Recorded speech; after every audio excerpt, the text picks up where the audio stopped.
Hello, everyone. I am Storyteller. Thank you for visiting this peaceful place. I know you are looking for something soothing to help you fall asleep, and I am here to accompany you.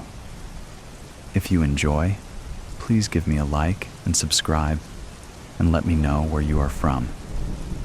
Thank you. The Unbecoming of Belinda Blackwell.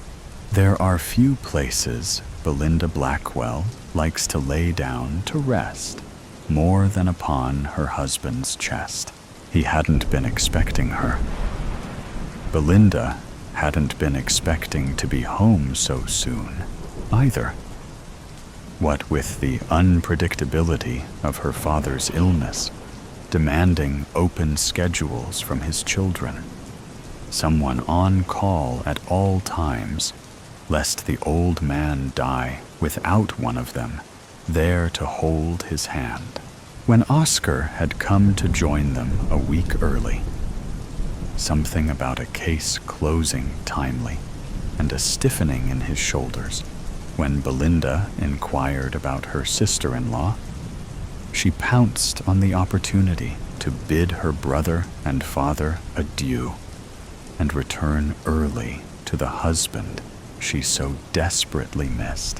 Finding Etienne still tangled in their bed covers, she had stripped down to her chemise and crawled atop him slowly. He had thrashed hard upon stirring and finding her there, his eyes foggy with confusion and fright. But she had kissed his face and rubbed his arms, whispering, "It's me. It's only me," until he relaxed back into the sheets.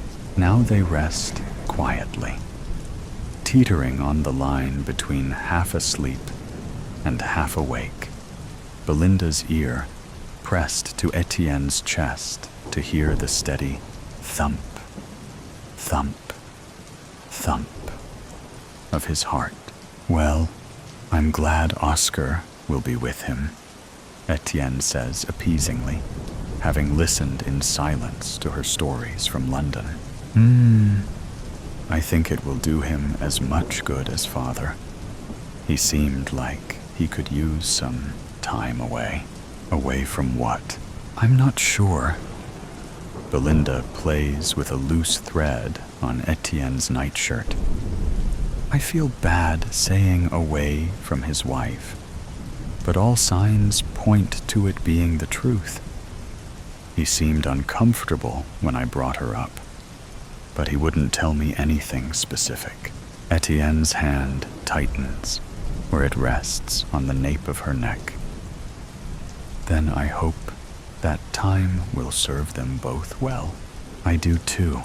She tilts her head to observe the strong profile of her husband's nose. "And you?" she teases. "Has time away from me served you well? All I managed to accomplish was missing my wife." He tucks his chin to look down at her. "Though I have been doing some research in your absence." "Yes, I've noticed." The entire walk to their chambers was an obstacle course of books and journals on every tabletop and cast aside in the middle of the hallway, like he had thrown them down as he was walking. And before that, there was the cook coming to greet her in the foyer with concerns of her husband's increasingly strange demands while Belinda was away. His supposed need for rabbit hearts and pitchers of salt water, bunches of fresh rosemary left to dry on the windowsill for exactly 36 hours, and demands of her and the housemaid to not disturb him when his doors are closed. Certain tasks he'd undertaken where it was vital he not be interrupted. For the sake of goodwill, she gave them both the rest of the morning off, Belinda knows of her husband's beliefs, glimpses into a world of ritual and wardship, studies of augury and communion and necromancy that he prefers she not get too close to. Etienne shifts underneath her, and she reads discomfort in his movements. She strokes a hand down his cheek, so he knows not to be ashamed of it all on her behalf. What has prompted it? Have I come to see you while I was gone? He's told her, too, of the spirit that haunts him, the one that looks just like her, that follows him around the house and watches him from doorways and windows and stares at him unblinking, stares at him like he's done something unforgivable. Belinda has never seen herself, and Etienne claims the spirit has never appeared while she's in the house.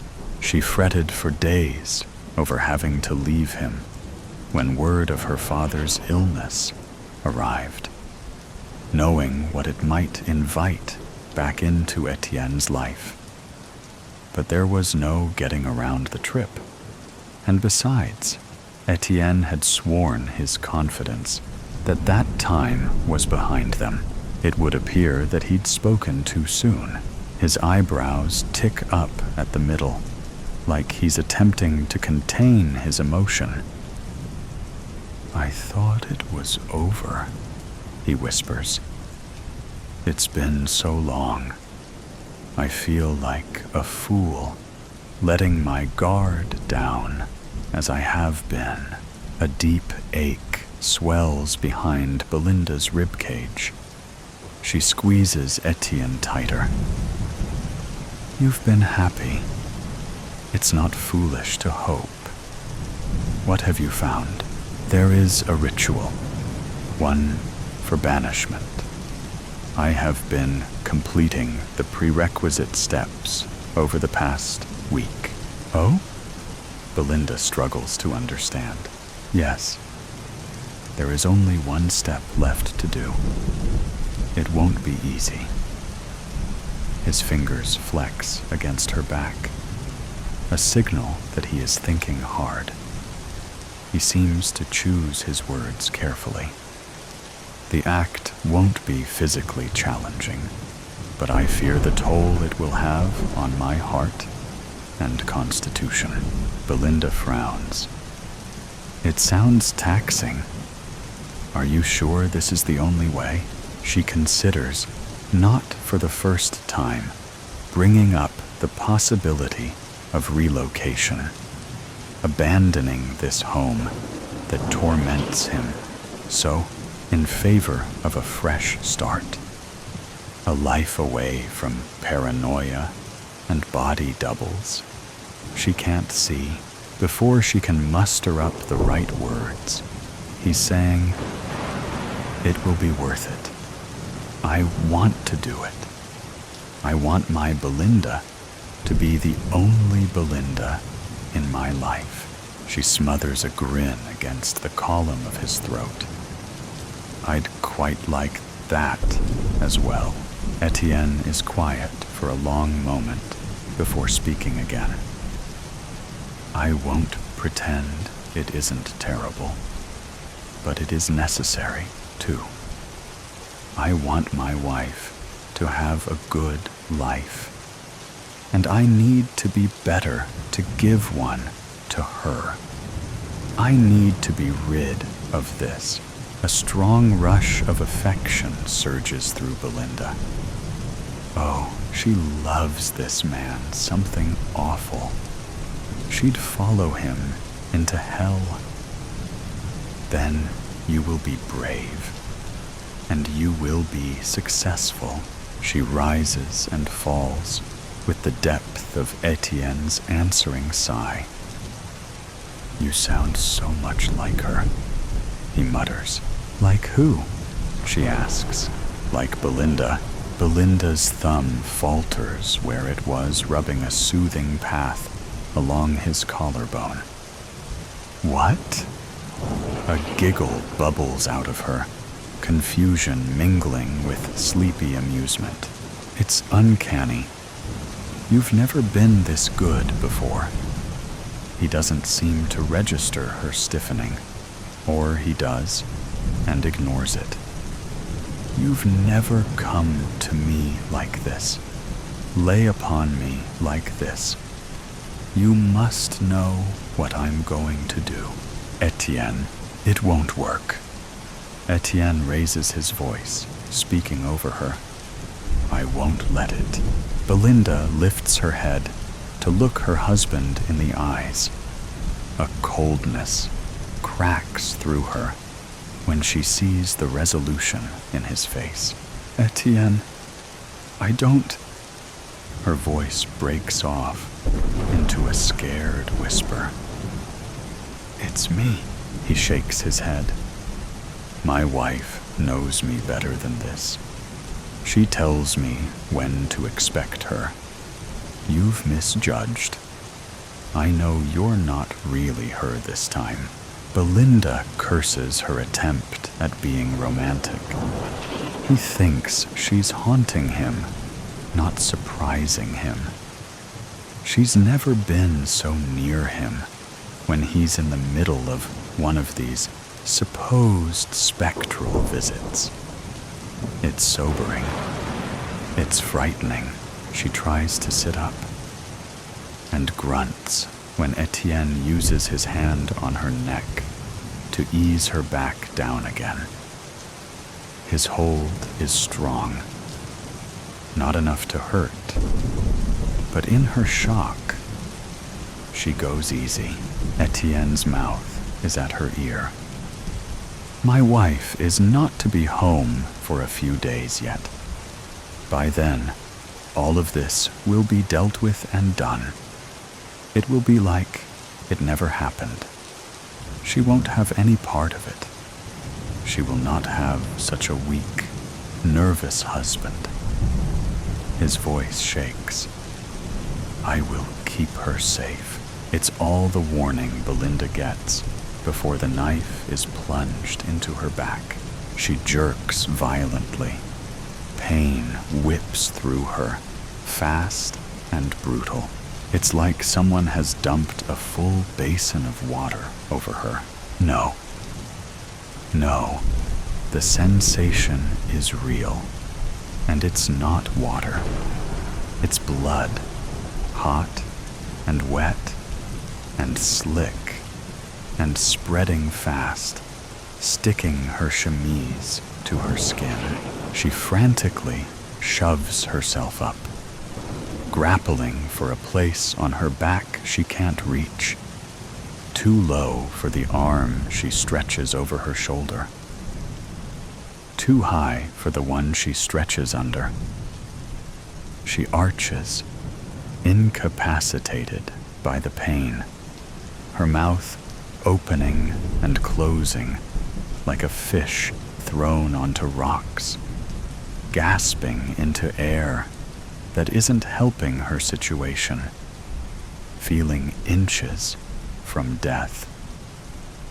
The knife digs into her shifting skin, or is her skin digging into the knife? The awful, writhing, sawing sensation ripping through her. She's never been stabbed before, but this cannot be normal. Flashes of rabbit hearts and salt come to her. And no, of course this isn't normal. Not by Etienne's design. She hunches, trying to scramble away from the pain. But there's nowhere to go that it doesn't follow. She shoves her face into the pillow beside her husband's stunned face, her hands fisting at the sheets. Etienne grips her hips tight. Belinda, she can only answer with a whimper. She's trembling so hard, She can barely open her mouth anymore for how hard her teeth chatter. No.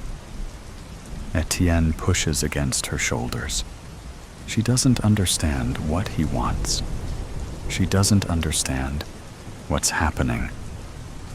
Dear God, no.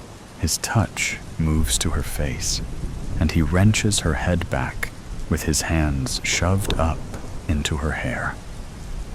Belinda.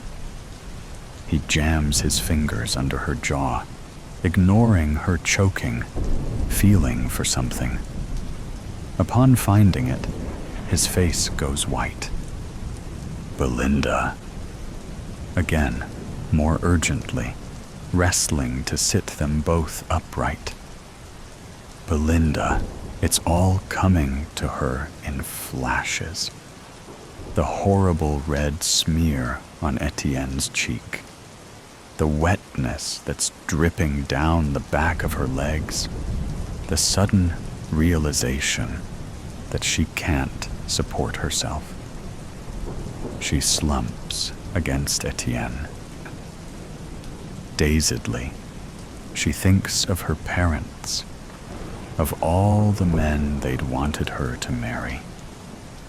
A parade of surgeons and doctors with their deep pockets and upturned noses. Professionals who would know what to do with a gaping wound. Professionals she had rejected for the love of a poet. Her poet, who had nothing to offer but a quiet life and endless adoration. Etienne cradles her against him, rocking them back and forth. He's sobbing. Why are you here? You weren't supposed to be here. I thought you were the specter. Please believe me. Oh God, please forgive me. He sounds wrecked. Belinda wants to comfort him, but she can't pick her head up. Then darkness clouds her vision, and she can't do anything at all anymore. Belinda blinks awake. The ground is uncomfortable beneath her back. What is she doing on the ground? Etienne is kneeling by her side, head in his hands. There's something red all over his hands. Belinda pushes herself up, reaching out to touch Etienne's knee. He jolts at the barest brush of her fingers. Belinda. He sounds relieved. He yanks her forward, and she goes crashing against his chest. Why is his heart beating so fast? That red substance on his hands is getting all over her now, staining her crisp white chemise. Why does it smell so strongly of metal? Her head feels fuzzy. Really? Why is she on the ground? A moment ago, she was laying in bed, gossiping with Etienne about her brother's marriage. Did she fall out of bed? Did she hit her head? Is that why everything feels so off? I'm sorry, she murmurs slowly. I'm not sure what happened. Did I fall? You... Etienne is shaking. She must have really scared him. I fixed it. It's all right. Fixed what? How long was I out? It doesn't matter. You're all right. It's all right now. Belinda frowns. Etienne, is my head bleeding? He winces. What? Why are you asking me that? Blood. She can't think of anything else to say. She should get a cloth, something to clean him with. She pushes away from him, bracing against the edge of the mattress to stand. Her hand sinks into something cold and wet. Before she can search for the source of it, Etienne pitches forward, grabbing her by the cheeks and pulling her to look back at him. It makes her head spin. "Don't look," he says. He sounds gravely serious. Belinda's heart stutters. "What?" "Don't look," like a petulant child. Belinda can't stop herself. She's wriggling out of his grip before he can stop her again, ignoring his cry, turning to look at herself, laying dead in a mess of blood on the bed. Herself on the bed. Blood. All air leaves her. She jerks to her feet, stumbling backwards. She can't look away. She's just laying there, her hair stuck to her forehead and her chemise soaked through with red. Her eyes are still open. Behind her, Etienne remains on the ground. His voice is low, thick with grief. "There was an accident. I did what I had to fix it." "What?" Her voice sounds like it's coming from miles away. She doesn't even know what to ask. She can't look away. "I didn't know if it would work. I had only read about the ritual. I've never attempted it. But the journals said I could comb through time and bring something back with me." He looks up. "I brought you." Belinda's stomach turns. Etienne's face is wet with tears. "Where is she?" "You brought me from the past?" "From before the accident. Yes. It was the only way. You were already gone." His voice breaks, and he hangs his head. His shoulders are shaking. Belinda looks at him. She looks at herself. "But what of the Etienne in the past? Are you the same as him?" "Our paths have diverged," he says gravely. "Well, then, what of that Etienne? Is he all alone now? How must he feel, having just had his wife taken from him?" Etienne shudders, his eyes darkening. "I know how he feels. For some reason, that's what does Belinda in." Her stomach lurches, and she stumbles to the lavatory, shoving the door closed behind her, before retching into the sink. Nothing comes up. It makes her feel worse. She looks up into the mirror. Yes, that's her face, staring back at her with wide eyes and tangled hair. But yes, that was her face, too, staring back at her from the bed. It feels like dying just to think of it. She can't imagine what dying must really feel like. Can't imagine how anything can be worse than this terror that's seizing her insides. Etienne's voice comes from the other side of the door, muffled and pleading. "Please, I didn't want this. All I wanted was you." He nudges at the door, like a dog desperate to get in. She staggers over to open it. Etienne is still on his knees, still on the ground. When the door is open wide enough, he drags himself forward with his fingernails digging into the wood floor. He bends low to kiss her ankles. She closes her eyes tight at the sensation. "My love, my life." His tears drip onto her foot. I wish I hadn't done it. I wish I hadn't done it. What did you do? A voice in her head begs her to ask, and somewhere deeper, somewhere darker, somewhere inside her that already knows, somewhere she can't reach, is asking, which part do you regret? Tessa. They bury Belinda in the garden. Belinda watches numbly while Etienne strips that other her from the bloody chemise, redressing her in something soft and clean. He gathers her hair and fastens it into a braid to keep it off her face.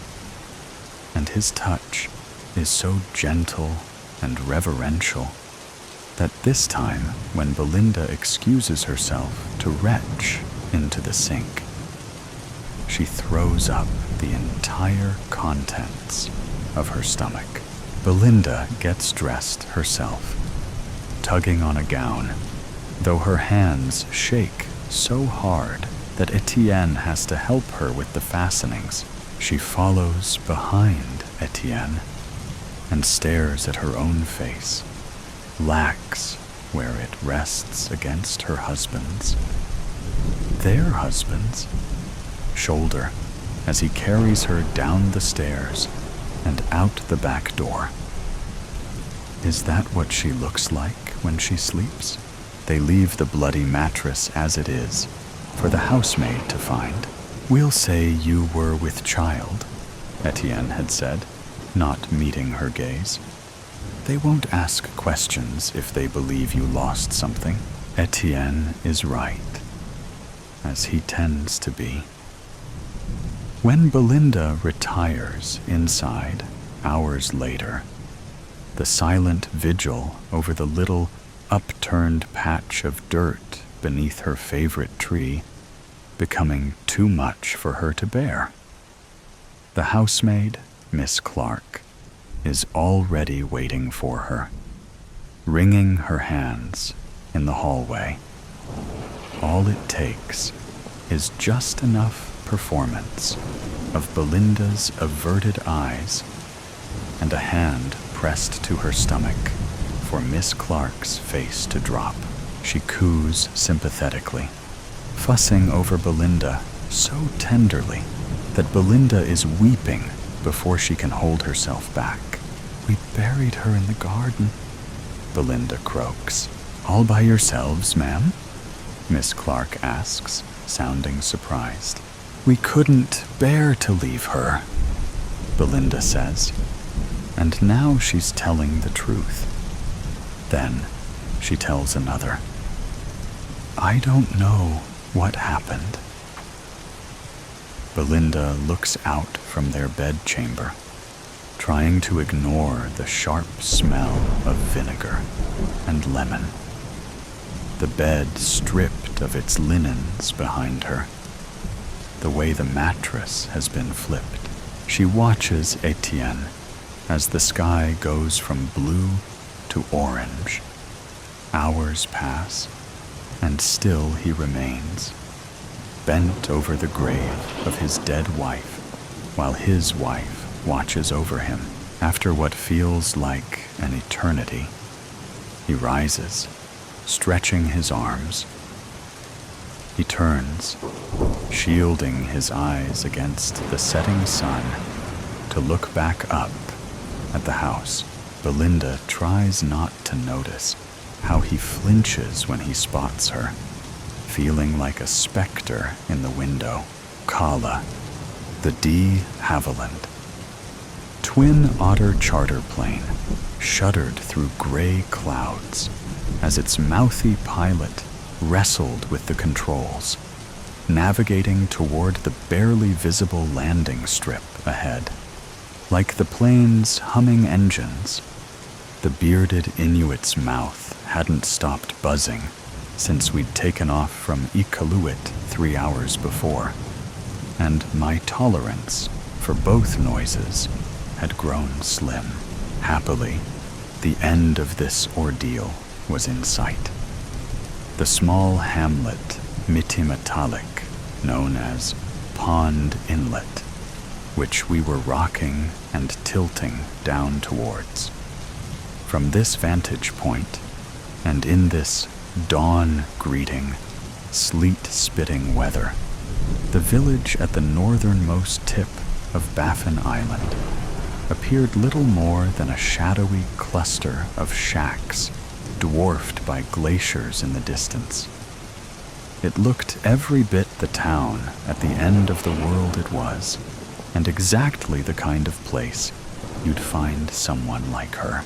"I'm just sayin'," the pilot continued, having received approval to land. "I get it, the dating world's tough, but comin' all the way to Mitimatalik for a woman?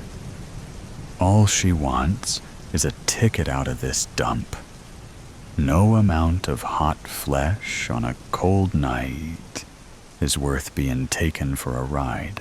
I forced another smile, though my lips were resistant, watching the landing strip lights glow brighter. "Like I said, she's got a wonderful personality," I said, for the 15th time. "You don't have to worry.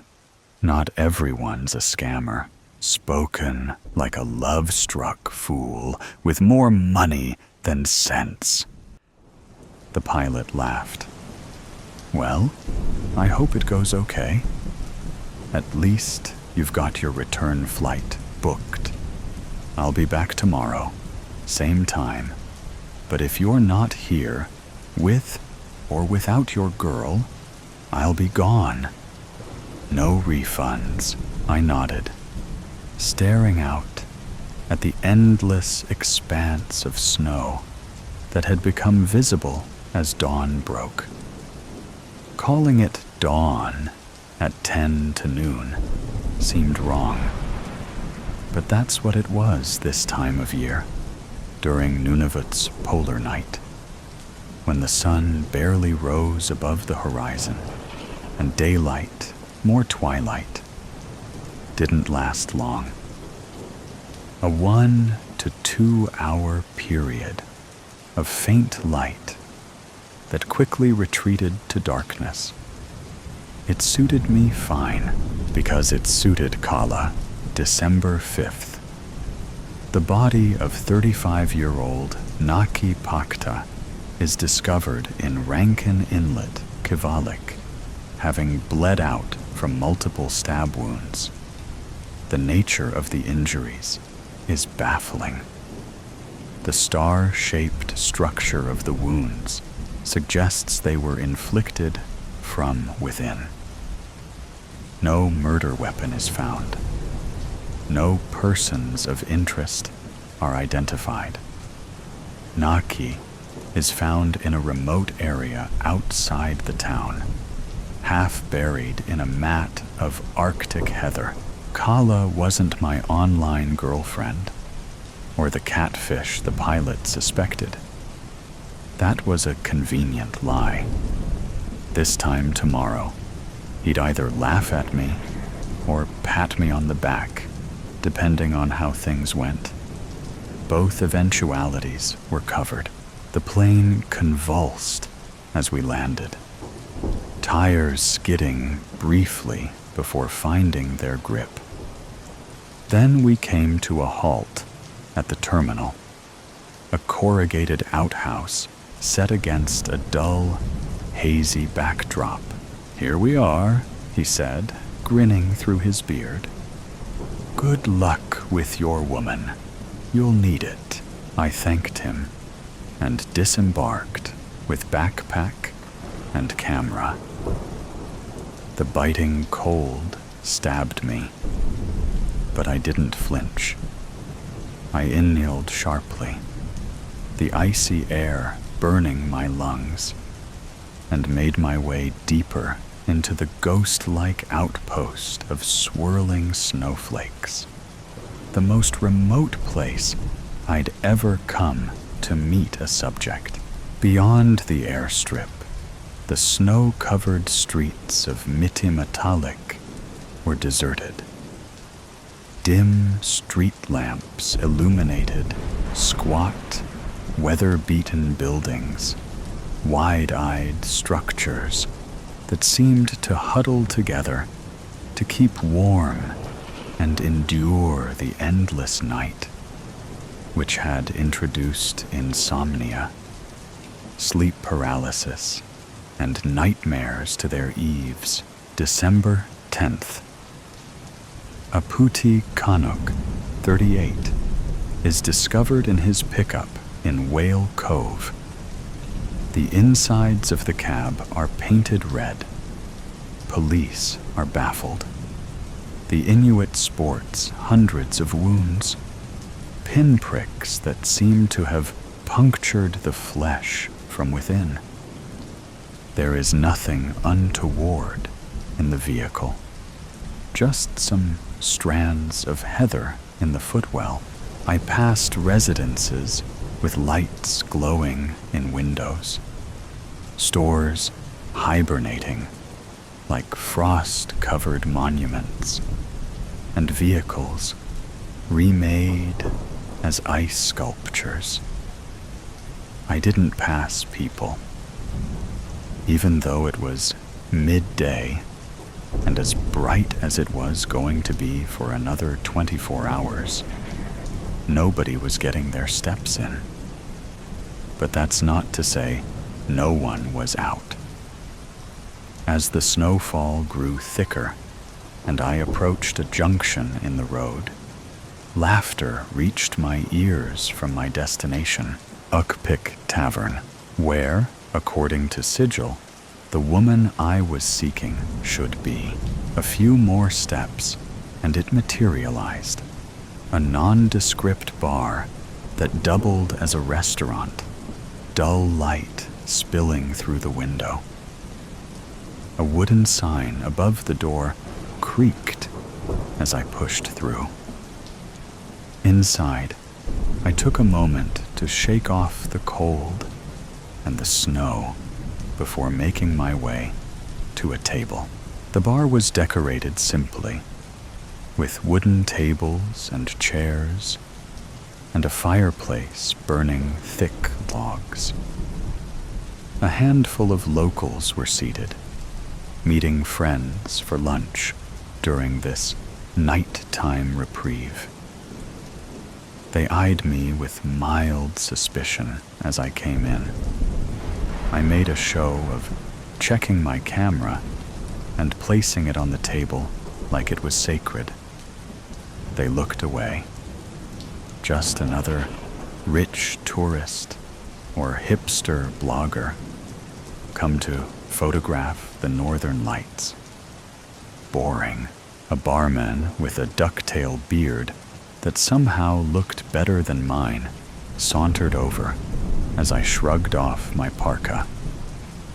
He informed me the bar was closing at 1:30, an hour and a bit from now. He noted my Nikon and the guidebook for neighboring Bylot Island I'd placed on the table. He didn't ask why I was here. I ordered beer and a bowl of caribou stew, then settled down to warm myself and wait. I didn't have to wait long.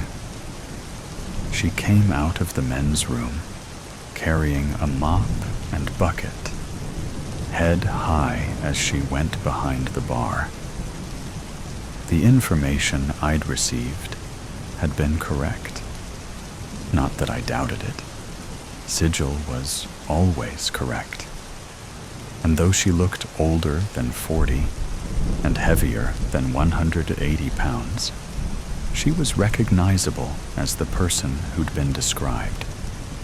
Her face was weather-beaten. Strands of gray threaded her braided hair, and the birthmark on her neck was visible above the folds of her jumper. It was her. December 15th. Panic spreads through the Kivalik region as a third body is found. The frozen corpse of Nuvuk Kayuk, 42. is discovered at the foot of a cliff in Chesterfield. It seems he may be the victim of a fall, until he is thawed out and the stab wounds appear. Multiple star-shaped incisions that confirm murder, but there are no clues to be found, except the cluster of heather in his grasp. I received my glass of amber liquid and bowl of meat and veg, which I ate and drank slowly, watching her interact with the locals. She had an infectious laugh and a warm voice. I gathered she'd worked here a while. She seemed kind, not like one who could hurt another. But appearances are deceptive. I knew that better than most. Time crawled as I finished eating. Every so often, she'd look in my direction, flash a smile or nod, and I'd look away. I didn't need to make a connection. Not yet. Shortly after 1:15, the locals started getting up to leave. I drained my glass and pulled on my coat. It had been a successful visit. I'd found who I was looking for and gotten a feel for her form. Despite her slight bulk, there was no question she could handle herself. Behind the smiles and laughs, she could wield violence. I paid my bill and left. Outside, it was already black, the brief daylight hours having retreated. The snowfall had ceased, as if scared back into hiding by the night. Pond Inlet was silent, except for the now muted voices of the locals, who slunk out of the tavern behind me, showing less than zero interest in this photo-hunting fool. Stepping onto the stoop of what appeared to be a post office, I took cover in the shadows and fished out my vape. Blood, orange, and charcoal. My flavor of choice. Enough bite to keep me alert, though, of course, I had sigil for that. And as if on cue, to remind or reprimand me, a sudden cackle of noise penetrated my ear, making me wince as I cupped it. It was a garbled message, like always, broken syllables that were difficult to understand, but whose meaning was clear. I was on the right track, and things were escalating. Kaala was about to strike again. December 21st. The remote community of Arctic Bay, Qikiqtaaluk, is shaken by the discovery of Panaa Pictu, 39, found dead while camping on the outskirts of town. Her body, exsanguinated, sports familiar stab wounds. A charred stem of heather is found in her campfire's ashes. 4 Inuit are dead, killed in mysterious fashion. The killer remains at large. I'd taken the 3rd pull on my vape when the bar door opened and my target stepped out, wrapped in a sealskin coat. I couldn't see her face, but I knew from her gait it was her. She didn't waste time, stomping off towards the far end of town, where the street lamps petered out and darkness reigned. I gave her a minute's head start. The snow would record her path. She wasn't expecting me, so she wouldn't try to give me the slip. I took another drag and waited for the barman to lock up before setting off. I activated my Nikon's night vision function and kept an eye on its view screen as I followed her tracks. The buildings thinned out as I left town until there was nothing left but rocks and snow. Somewhere ahead was a forest, but I couldn't make it out. What I could make out was a flat, oblong structure surrounded by a chain link fence. I didn't know what the building was, but the footprints led to it. So that's where I went. A hole had been cut in the fence, spliced wires bent back.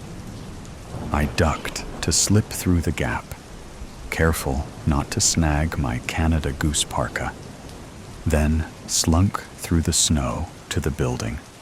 What I could now guess was some kind of supply station. It was abandoned, at least for the winter, but its door had been forced to admit one guest. 2, as I eased it open. 3, if Kaala's trap had already been set. I winced in anticipation of a squeal. It didn't come, and I was able to enter a cluttered office lit by a battery-powered lantern. Empty crates and barrels filled the space. Paperwork lay scattered on the floor. In one corner was a sleeping bag, a rucksack, and a small heater. A seal skin coat lay next to the heater, which had been plugged in and was starting to glow. Clever. This wasn't her home. She was using this place as a lure. A crash and a yell brought my eyes to the door behind a dusty reception, and I started towards it, depositing my camera on the desk. Thought you could sneak up on me, eh? Thought you could take me like the others? A thud, a cry, a slam. I reached the door, which was slightly ajar, and peered through. I knew you'd find me, you bitch. But guess what? I got ready. In my ear, Sigil was humming, spitting instructions in urgent, guttural tones. I winced and ignored. I knew what to do.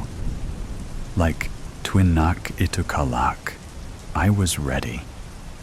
So I pulled open the door and stepped through. It was a large storage area, illuminated by more lanterns on aluminium shelving units that had been rearranged haphazardly. The shelves, which were presumably used to store produce in normal times, now displayed nothing but flowers. Lots of flowers, potted and in full bloom, which was odd because of the season, and because of what Sigil told me to bring. Killed Nuvuk, killed Panna. Now I'll kill you. For real this time. The words accompanied more thumps and cries, and then something else, an unnatural keening. I peered around one of the shelving units and found the source of the noise. Jovial, happy Twinak from the bar, straddling the Inuit Kaala, slamming her head against the floor as she tried to sing a song. A window on the opposite wall was up. That's how Kaala had entered. Seeing the flowers would have made her feel safe, given her confidence, inspired bravado, Of course. That's how Twinak had made ready. A second glance at the nearest flower confirmed it. All the potted plants in here were plastic. Shut up, witch. There's nothing here you can use. Twinak slammed Kaala's head harder. The dark-haired, younger woman's words faltered, but she quickly resumed her bird-like song, an eerie, chirping sound that made me shiver. Twinak's back was to me. Kaala's eyes found me as I shucked off my bag. She was surprised, but didn't react. I could see in her eyes she was broken. I could see in her face she was weak. She'd been trekking for weeks, through darkness, making her way up from Tukik, stopping at townships on the way. This was her last stop, but she was tired, hungry. The net was closing in, and she'd underestimated the last of her prey.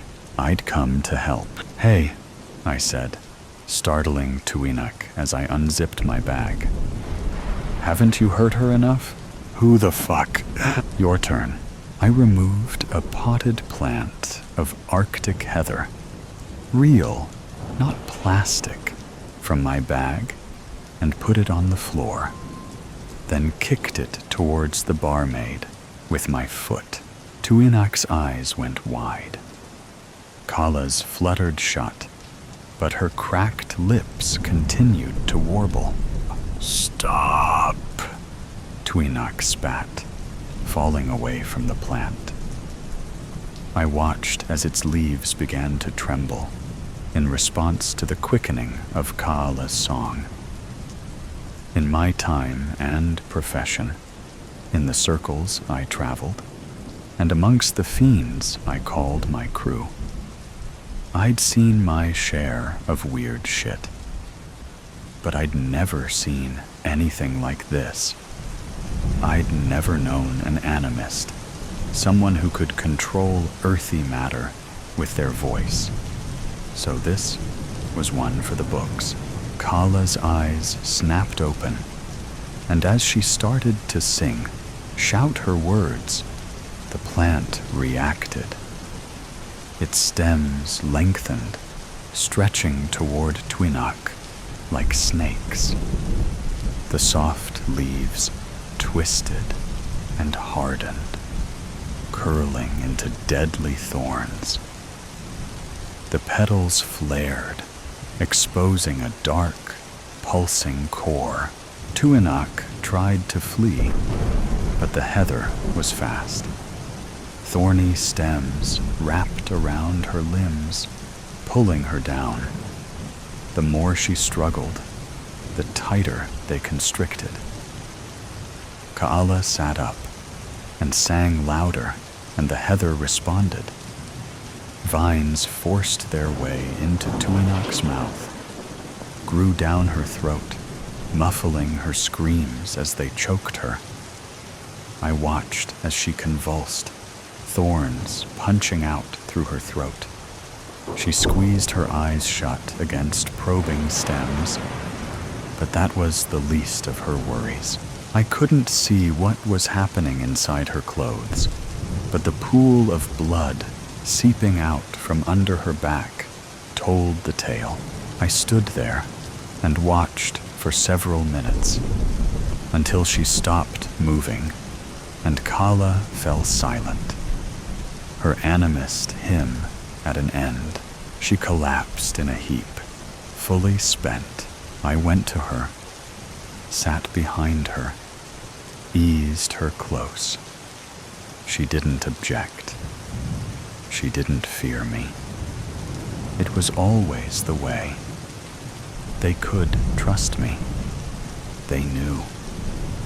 I wasn't there to harm them or turn them in.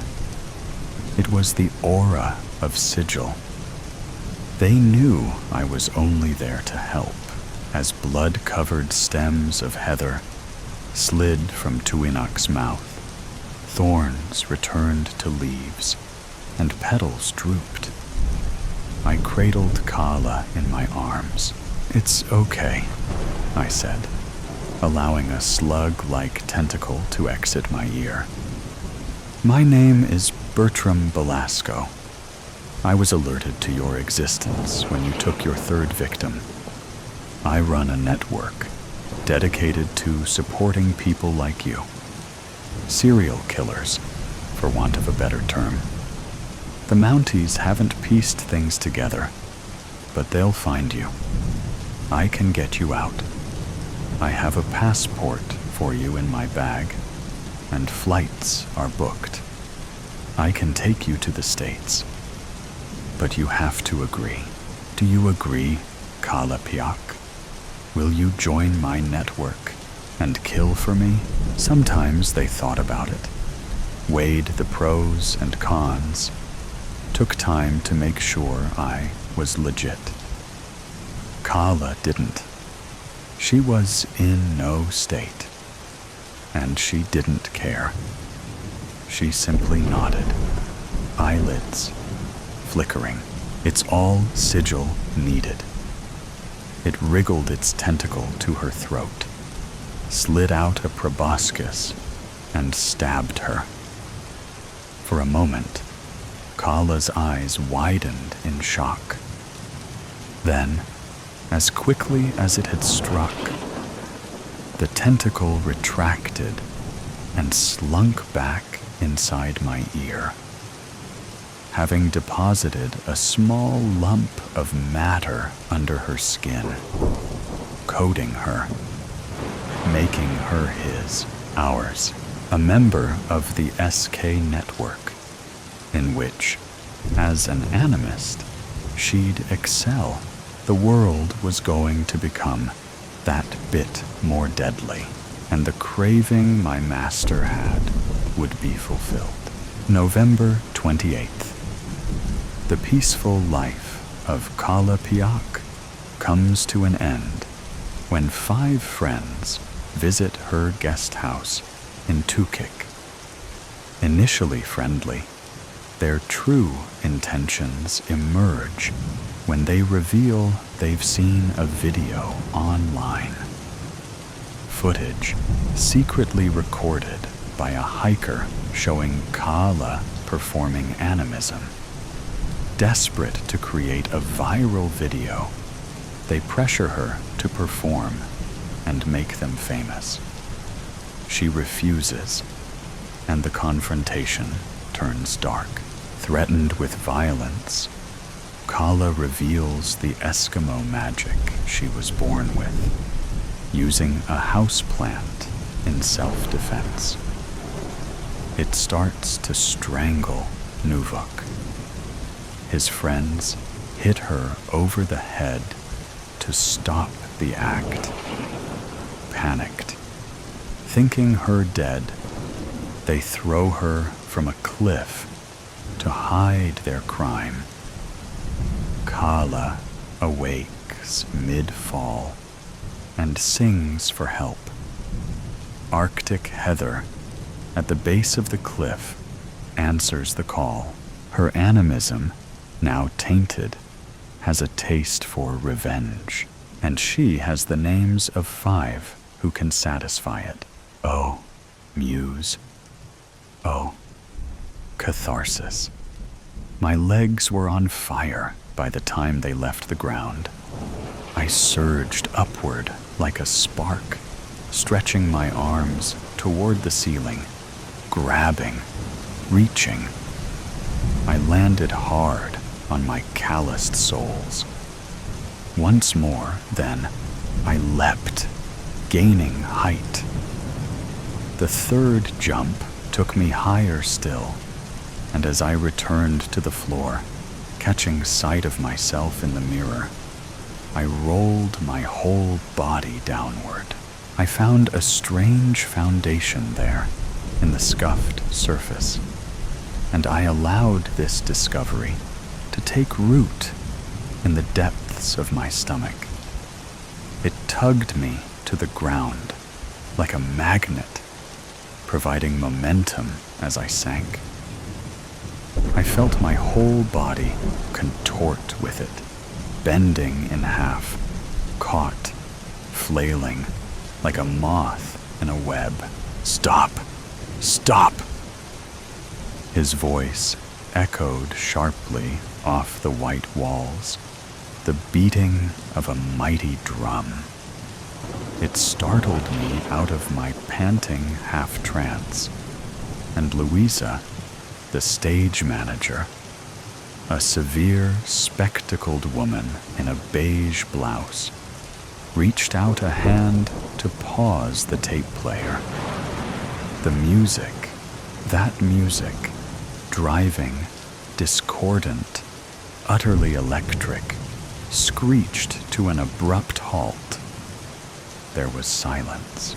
Tugging down my shirt, I averted my gaze from the mirror and extended one leg, gently trying to loosen my muscles.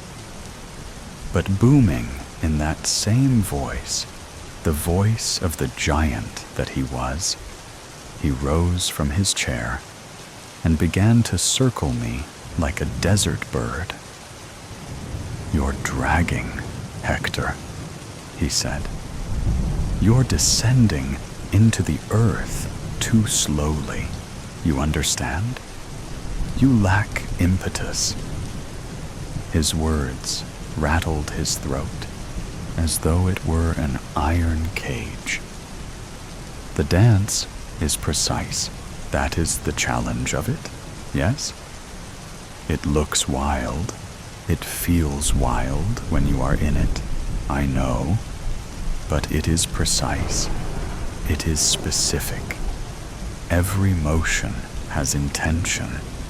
1, 2, 3. He slammed his foot with each word, punctuating them with the thump, thump, thump of his shoe.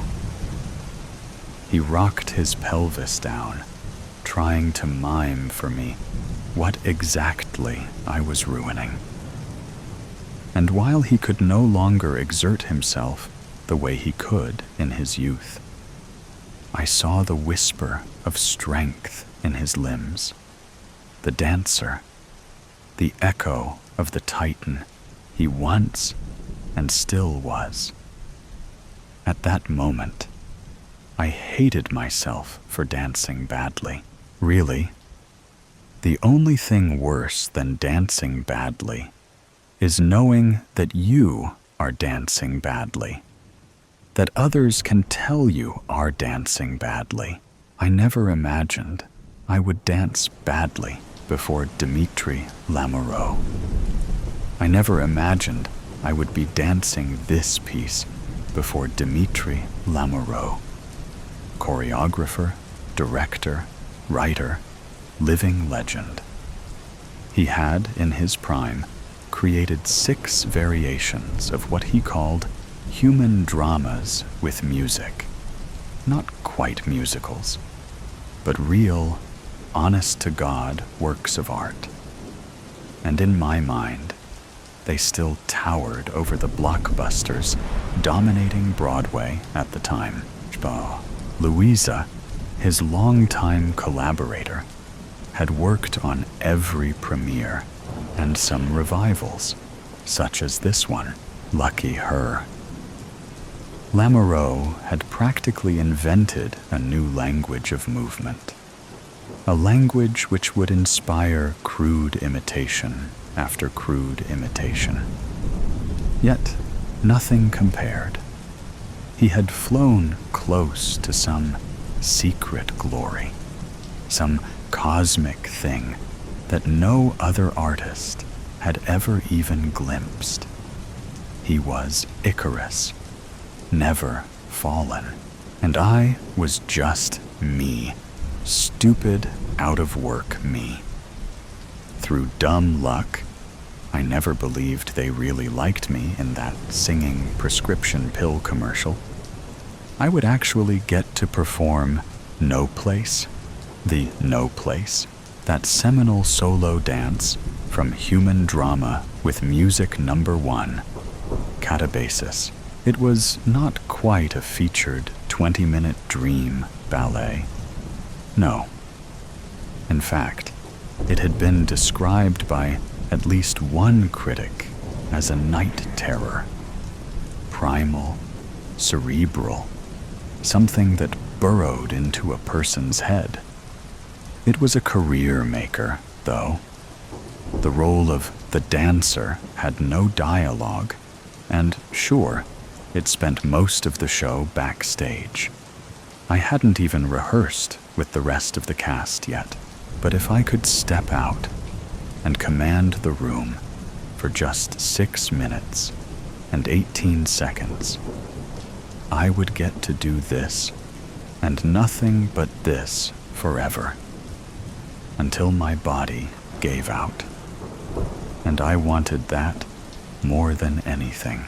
I saw a grainy recording of No Place on PBS as a child. Flipping through the channels in that little apartment, my knees digging into the living room carpet, I paused as a lone figure emerged onto a darkened stage. Dressed in gray fabric, hunched in a solitary white spotlight, his body heaved with bracing breaths, ignited by a swell of wind and the crash of drums. He spun in a circle before bending backward completely, with a flexibility I could only hope to one day possess.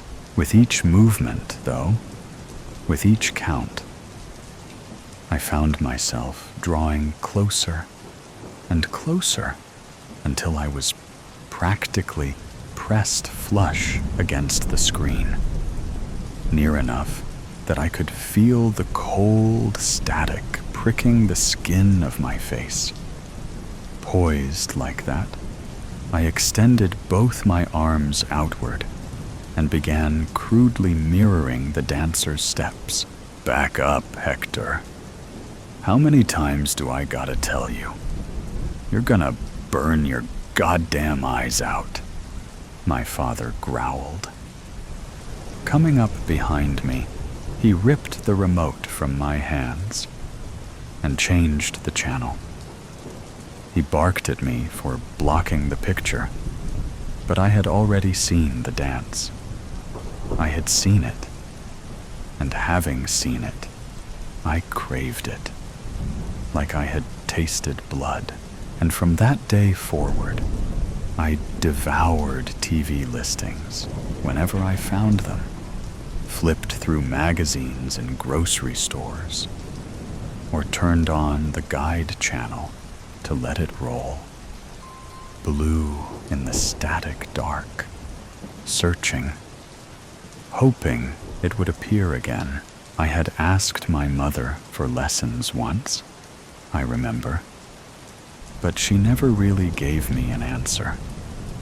I think she hoped I would simply forget.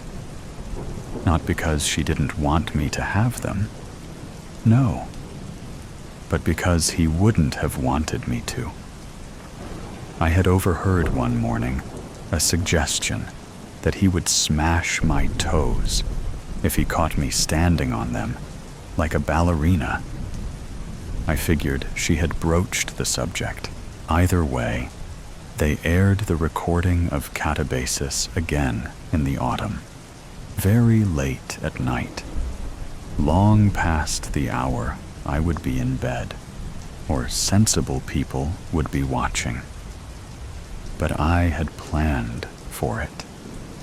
For weeks, I had been saving wherever I could. Change from lunch, or from errands to the corner store. Standing in the doorway to my bedroom, one eye on the alarm clock, I, knowing I couldn't be late, clutched the blank VHS tape to my chest. I had scrounged up just enough to buy it for this singular, solemn purpose. I had made this walk many, many times. The long corridor past my parents' bedroom to the living room. And I knew, by then, that I had to take the trek in threes, extending my legs every third step to avoid the spots where the floor creaked. I listened to my father's snoring, holding my breath as I moved, 3 by 3, avoiding the noise, avoiding the discovery, only to take off running as soon as I felt carpet. Hurrying to the television, I muted it with the remote before shoving the tape into the VCR. And as soon as I was sure that little red light was blinking, I watched. Yeah, I watched. And I mirrored the silent movements as if compelled, as if called. And while I didn't learn to dance for real until high school, when I could spend more time outside the house, I did dance for real that night. I hid the tape in a corner of my closet and snuck it out again and again, whenever the opportunity arose, until it broke and I couldn't even rewind it anymore. I'm sorry. I'm in my head. I can do it, I said at last, speaking to Lamoureux in the mirror of the rehearsal room. I shifted my eyes to the floor, but he pulled up my chin, forcing me to look at myself. I know you can, Hector. We saw it in your audition. Do that. Shall we run the section again? Louisa asked. Her finger hovered over the tape player. No. I'm tired of sections. We've been doing nothing but sections. Let's weave them together now. He needs to feel the full scope. Yes? He locked eyes with my reflection. You can do the full piece? From the top? I nodded, because I did not know what else to do. And I realized in that moment that, more than anything, I wanted to impress him. I didn't want him to regret entrusting me, of all the dancers in the world, with this most sacred thing. And so I lapsed into my pre-routine. Walking in a circle, the wood cold beneath my feet, I counted my steps in threes, stretching my legs at every third, out of habit or tradition or superstition. I rolled my hands downward next, running my pointer finger along each of my toes, counting out all 10 before taking my place before the mirror. Lamoureux settled back in his chair with a grunt, and turning to Louisa, I gave a nod. She pressed a few buttons, and with a low analog whir, the music began. I exhaled, my whole chest heaving, and counting to myself, I began. Turning, whirling, writhing, I bent myself backward, stretching my entire torso. Lamoureux, too, began keeping time, stomping away with his foot, watching every movement I made, driving me forward, taking hold of the energy I was hurling out into the space. Thump, thump, thump, thump. Each beat seeped into me, filling the pores of my thrashing body and setting my muscles ablaze. I blinked, And at first, I was not even sure I had seen it. It began as something of a flicker of light, a vague shadow over my left shoulder, almost a smudge on the mirror. The music hastened, and Lamoureux thumped time. And as if keeping up with it, the thing in the glass moved. I spun too, and it seemed to spin with me. But locked into the dance, I did not stop to look. No, I spun. And I spun lost completely. And with each turn, the shape seemed to take more solid form, until I, facing the mirror, panting, aching, could see it, really see it. Skeletal limbs, impossibly long, arachnid almost, pulsed with tendons and throbbing red veins. It swayed back and forth, collapsing and contorting in on itself, creating and uncreating, almost imitating my movement, but stretching them to the mocking brink. It was a figure, a rotting husk, forged as if from teeth and flesh and living darkness. It moved in a way nothing I had ever seen moved. Choreographed chaos. A star imploding in on itself. A jellyfish. And yet, a man bending completely in half, twitching. It flipped its torso upside down, and its swollen head smacked the floor with a sickening, wet crunch. Somewhere beneath the thumping, I thought I could hear a raw, splintering noise, one that could burrow into a person's skull, digging like claws through grave dirt. Its spine had shattered, I thought. It had snapped itself in half, and yet continued to move. Beneath the music, I could hear the sick, screeching grind of bone on bone. Thump, thump, thump. I leapt, then just as I had leapt before, unable to stop. I stretched my arms upward, once, twice, 3 times. The thing leapt with me, limbs flailing, fingers breaking, twisting and cracking as it furled them toward the ceiling. I cried out, landing hard on the floor, traveling too far in the final leap, plummeting askew. The illusion broke. I rolled upward, legs burning, trying to catch my breath. I almost thought I would vomit.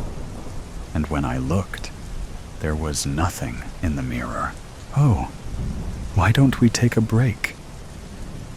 Louisa was the one to crack the strange stillness that settled over us. Her voice firm as she stood from her chair and pierced the catacomb that the rehearsal room had become. Step into the hallway, Hector. Are you all right? Do you need me to file an injury report? Why don't you get some water? I was working too hard, I thought, as I slumped against the wall in the corridor. Closing my eyes, I took a long swig from my bottle, using the back of my hand to wipe away the layer of sweat that now drenched my brow. The shape in the mirror flashed into my thoughts like a thundercrack. I winced. There had been nothing there, I decided. Of course there had been nothing there. Nobody else had reacted, so there had been nothing there.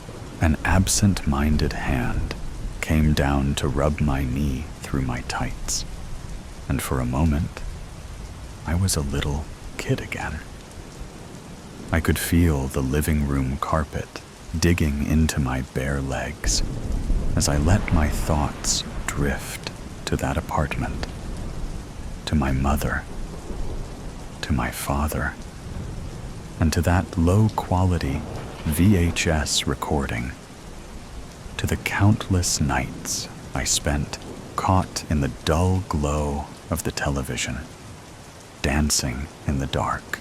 Louisa came to collect me 15 minutes later, and as I stepped back into the rehearsal room, assuring her I was just fine, I saw that she had taped a wide blue circle onto the floor.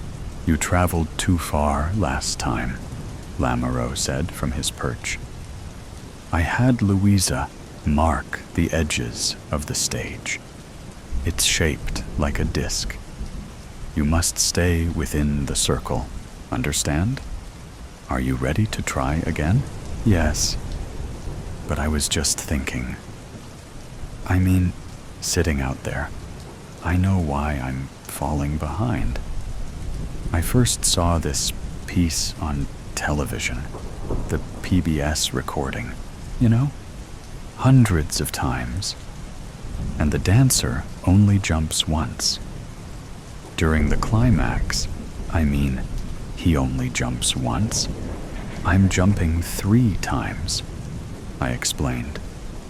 It throws off the next measure for me, so I'm behind the music, and then I rush. Louisa dropped her script on the floor, interrupting me and catching Lamoureux's attention. He looked back to me after a moment. "I remember that dancer from the recording," he said. "He was a last-minute replacement. He was not like you. He lacked stamina. He lacked strength. Could not do all 3 jumps and keep going, so we had to alter it. The cameras were already there, and the show must go on, yes? But you have the ability to perform the piece as conceived, Hector. It's why we chose you. 3 jumps. Forget what you know. Watching him, I felt something strange fluttering in my stomach. Maybe it was nausea. Maybe it was embarrassment at him trying to flatter me. But it was enough.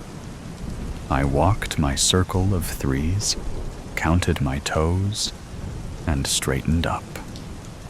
And looking at Louisa, I gave a nod. The music began. It was different this time, I thought. My whole body struck by a new momentum. I lurched to the left and then to the right, writhing downward, finding each moment, each breath, each precise movement.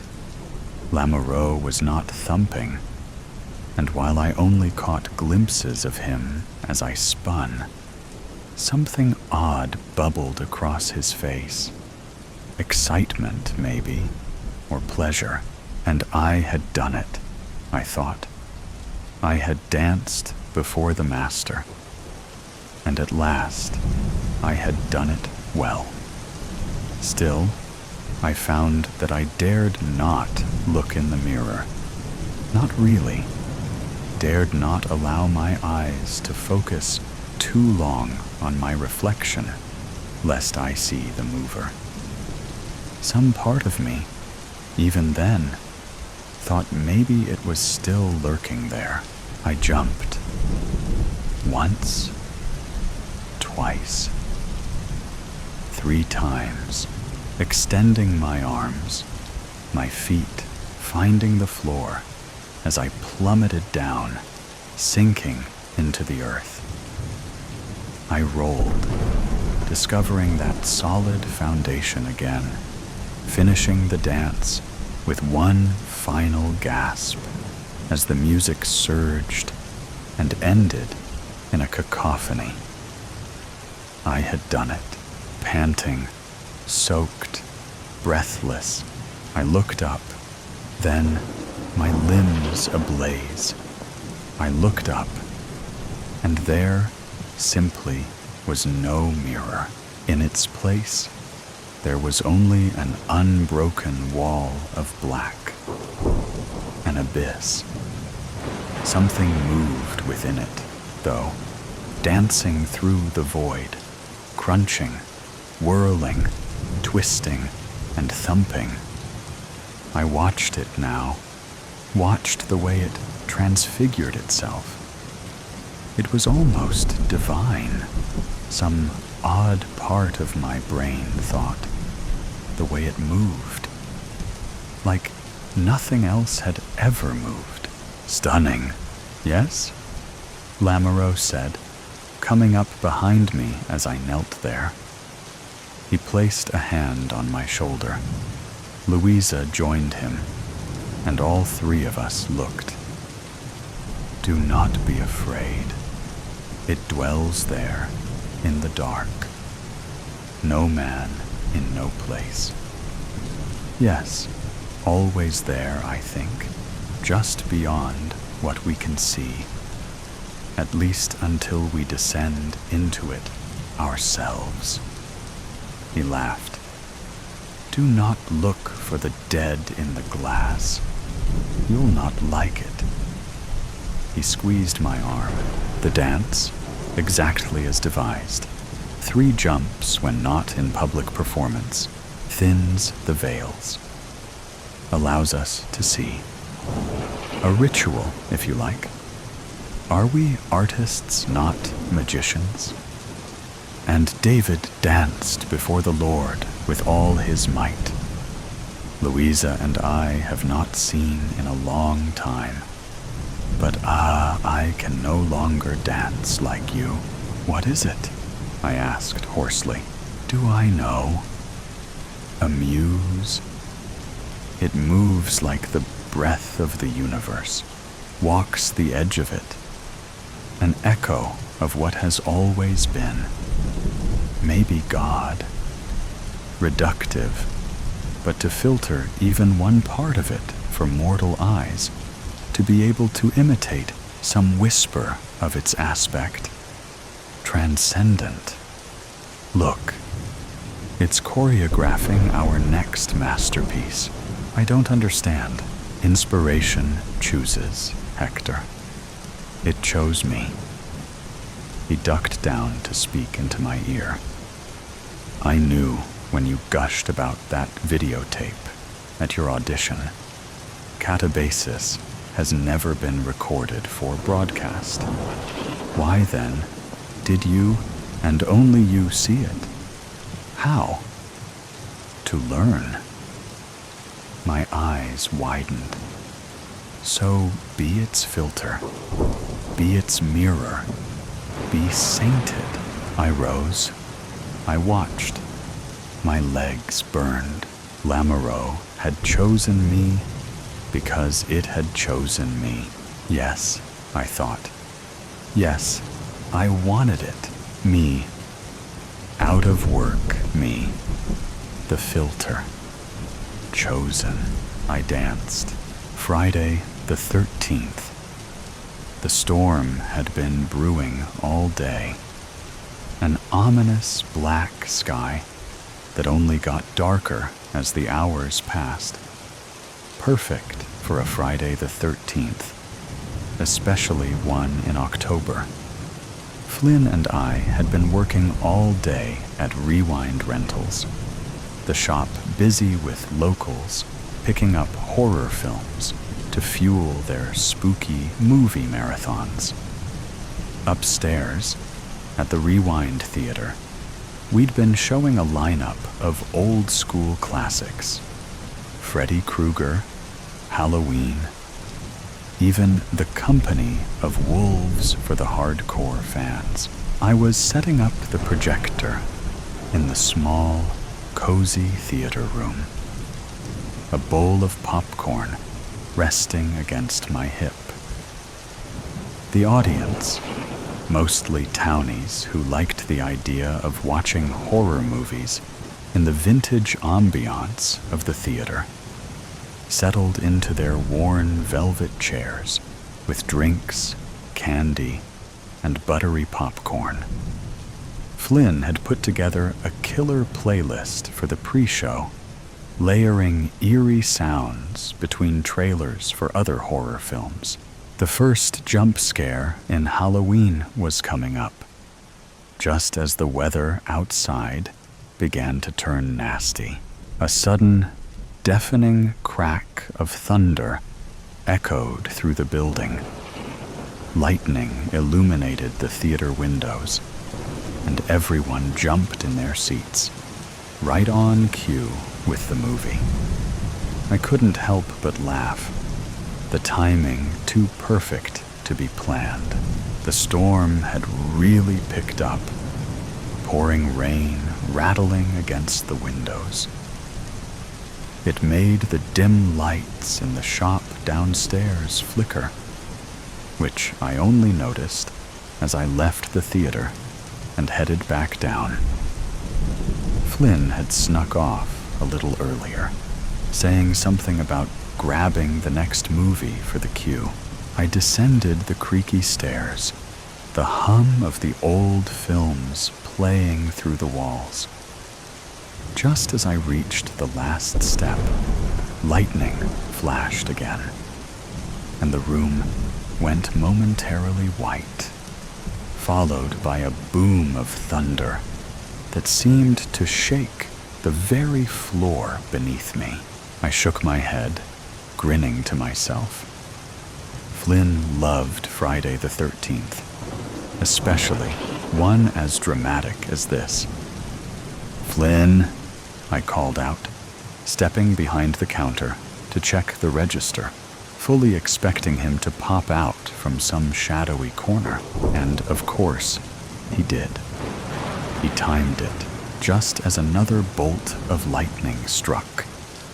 Diving out from behind a row of horror movies, with a loud "boo," I screamed, slapping his arm instinctively, and he burst into laughter, pulling me close before I could get away. His lips found mine in a soft, warm kiss. The contrast to the storm outside, making it feel all the more comforting. "You're too easy," Flynn teased, brushing his thumb over my cheek. Always so jumpy, I rolled my eyes, trying to ignore the way my pulse quickened.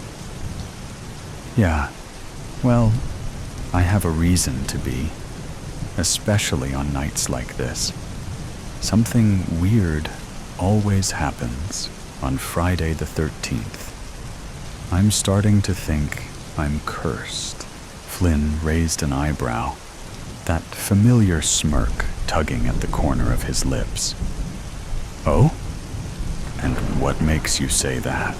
I sighed, stepping back and leaning against the counter as I crossed my arms, the rain tapping against the windows behind me. "Okay, so remember last year when I was doing the end-of-day paperwork behind the desk?" He nodded, waiting for me to continue. I looked up, and there was this guy standing by the horror section, I said, feeling a little chill run down my spine at the memory. He was wearing this creepy mask, like one of those old porcelain doll faces, and just staring at me. Flynn's grin faded, his expression shifting from amused to something more serious. "Wait, what? Who was he?" "That's the thing. I don't know. I didn't hear the bell ring when he came in, and when I greeted him, he didn't say anything. He just kept watching me while he browsed the shelves. "Okay, that's seriously messed up," Flynn said, taking a step closer. "What happened after?" "Well, I kept trying to act normal, like maybe he was just one of those weird horror buffs who gets really into it." I shrugged, feeling the goosebumps rise on my arms. But then he was just gone. No bell, no nothing. One second he was there, the next he wasn't. "Jesus, Amelia, that's creepy as hell," Flynn muttered, looking around as if expecting to see someone lurking in the shadows. "What the hell is wrong with people? Coral Cove is supposed to be safe." "Yeah, well, that's what I thought too. But every Friday the 13th, something strange happens." I glanced over at the old TV sets lining the back wall, one of them flickering ominously, as if the storm outside had seeped into the electronics. Flynn shook his head. "That's insane. Did you ever find out who it was?" "Nope. Never saw him again," I replied, my voice softer now. "I even checked the cameras, but nothing." Flynn stared at me for a moment, clearly freaked out by the story. Before he could say anything else, another loud clap of thunder boomed through the shop, making the old bells on the door chime just as the lightning flashed again. I froze for a split second, watching the window, and Flynn turned to look at the door. When he glanced back at me, his eyes widened, and he took a step back. Flynn let out a yell, nearly tripping over the counter stool in his panic. I couldn't help it. I burst into laughter. I had slipped on the same creepy mask from the back room, the one we kept for Halloween decorations. "You should have seen your face," I howled, tears of laughter streaming down my cheeks as I pulled the mask off. "Priceless!" Flynn clutched his chest, breathing heavily, before shaking his head at me. "You're a menace," he said, stepping forward and wrapping his arms around me. "And I don't know why I put up with you," I grinned, tilting my head up to meet his gaze. "Because you love me," I teased. He rolled his eyes, but leaned down to kiss me again. The storm outside, a distant rumble, compared to the warmth between us. "Yeah, I do," he murmured, pulling me closer. The rain kept falling. The thunder rolled. And in that small, cozy corner of Coral Cove, surrounded by dusty VHS tapes and flickering lights, we felt untouchable. No matter how cursed the night might be, dig deep. Other than a faint glow coming from one of the back rooms, the town's charity shop was in darkness, its front door firmly closed. Although it had opened in 1985, the building had been used commercially since the 1800s, when it had variously been a pharmacy, a bank, and a tavern. The shop was close to the river in Marpleton, a pleasant English market town which had once been home to a nearby priory. In ancient times, monks had wandered back and forth, to sell their wares at a market which still existed in diminished form across the road. Regulars were now peering through the shop window, but the main lights stayed off. A few of the shop's helpers were huddled in the back room. Patrick, the treasurer, had collected the spare keys from the greengrocer to let them in. The gatherers were addressing one topic, namely, why their long-serving manager, Rhea, had failed to open up the day before. "I just can't understand it," Ivy, one of the shop's founding members, said. "I've never known her not to turn up, unless she's on holiday.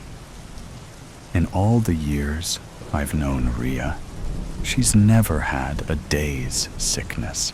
"Wasn't she going to New Zealand to visit her sister?" Patrick asked. "She was, but not until the following week. It's in the shop diary. Here, take a look." Ivy tapped the relevant pages meaningfully. "I'm not doubting you, Ivy, but she may have got the dates wrong. She wasn't in the habit of making mistakes." Ivy's loyalty knew no bounds. Patrick adopted a different approach. "You've tried Rhea's landline, I take it?" "Several times. Each time, it went straight to answer phone." "Right. Still, I expect we're worrying over nothing. But you have to admit, she has been a bit distracted lately," someone piped up. Patrick turned to Silvana hopefully, but she shook her head. "I've tried her on her mobile, but nothing." Silvana was a refugee who had joined the shop 2 years earlier. Since Rhea had taken her under her wing when she first came to England, her English had improved markedly. Silvana had been on the verge of admitting her true feelings for Rhea. Reality had crushed the likelihood of her returning to her homeland anytime soon, and been replaced by something entirely unexpected. An overwhelming love for another human being. Silvana's great wish was to know whether that love was returned.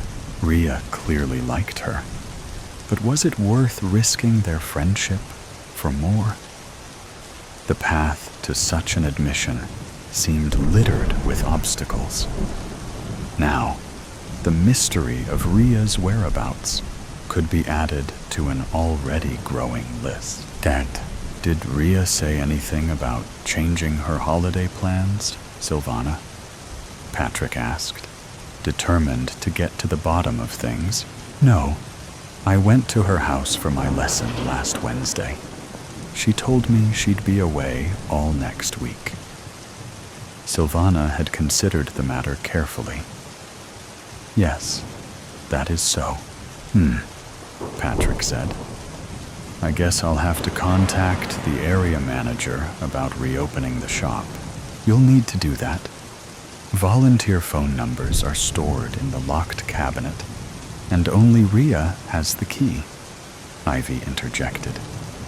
"Head office have contact numbers too." Everyone knew Rhea always carried a set of keys on a fob attached to a waistband. Patrick joked she secretly had a cellar key for the shop's more trying customers, to which he'd received an enigmatic smile. The actual cellar key had supposedly vanished in the mists of time. Certainly, there was no call to use the cellar with ample storage space elsewhere. In any case, the cellar door was kept permanently locked, preventing anyone getting trapped if there was a fire. Patrick scrutinized the rota sheets. "Maybe Judd would be willing to help if we reopen the shop," he suggested. Silvana, who distrusted Judd, said nothing. 3 months earlier, dressed in black jeans and hoodie, and trailed by a mournful cocker spaniel. Judd had shown up to inquire about volunteering. When Silvana had bent to pat his dog, it had backed off, whimpering. "She gets nervous round new people," Judd had explained. Tucking away the banking money, Patrick had gone to fetch Rhea. "A young man's inquiring about volunteering," he'd told her. "Shall I send him through? What's he like?" Rhea was wearily tapping information into the computer at her desk. "He seems pleasant enough. His dog's rather nervous." Rhea massaged her aching neck. "Send him through," she said. Rhea had confided in Silvana about her difficulty in getting references for Judd Dig Deep. Eventually, he'd presented her with 2 typed ones, supposedly from an ex-employer. With typical thoroughness, Rhea had rung one of the numbers to learn more about the new helper. When a voice answered, sounding suspiciously like Judd's, she'd intended to investigate further. However, other things had intervened. A few weeks after this uncharacteristic omission, Judd was indeed proving to be an asset. Willing to turn his hand to anything, it was a relief not having to lift heavy sacks and boxes donated by the public from one end of the shop to the other. With little guidance, Judd had transformed one of the sorting rooms, leaving it immaculate. One evening, when Silvana cycled past the back of the shop, she noticed a group of undesirables hanging with Judd, engrossed in conversation. She hurried past, hoping she hadn't been seen. She raised her concerns to Rhea, who told her it was nothing to worry about, that she'd keep an eye on things, and bafflingly added, "I'd rather you didn't mention this to anyone else." The day the shop reopened, without Rhea at the helm, was Silvana's birthday.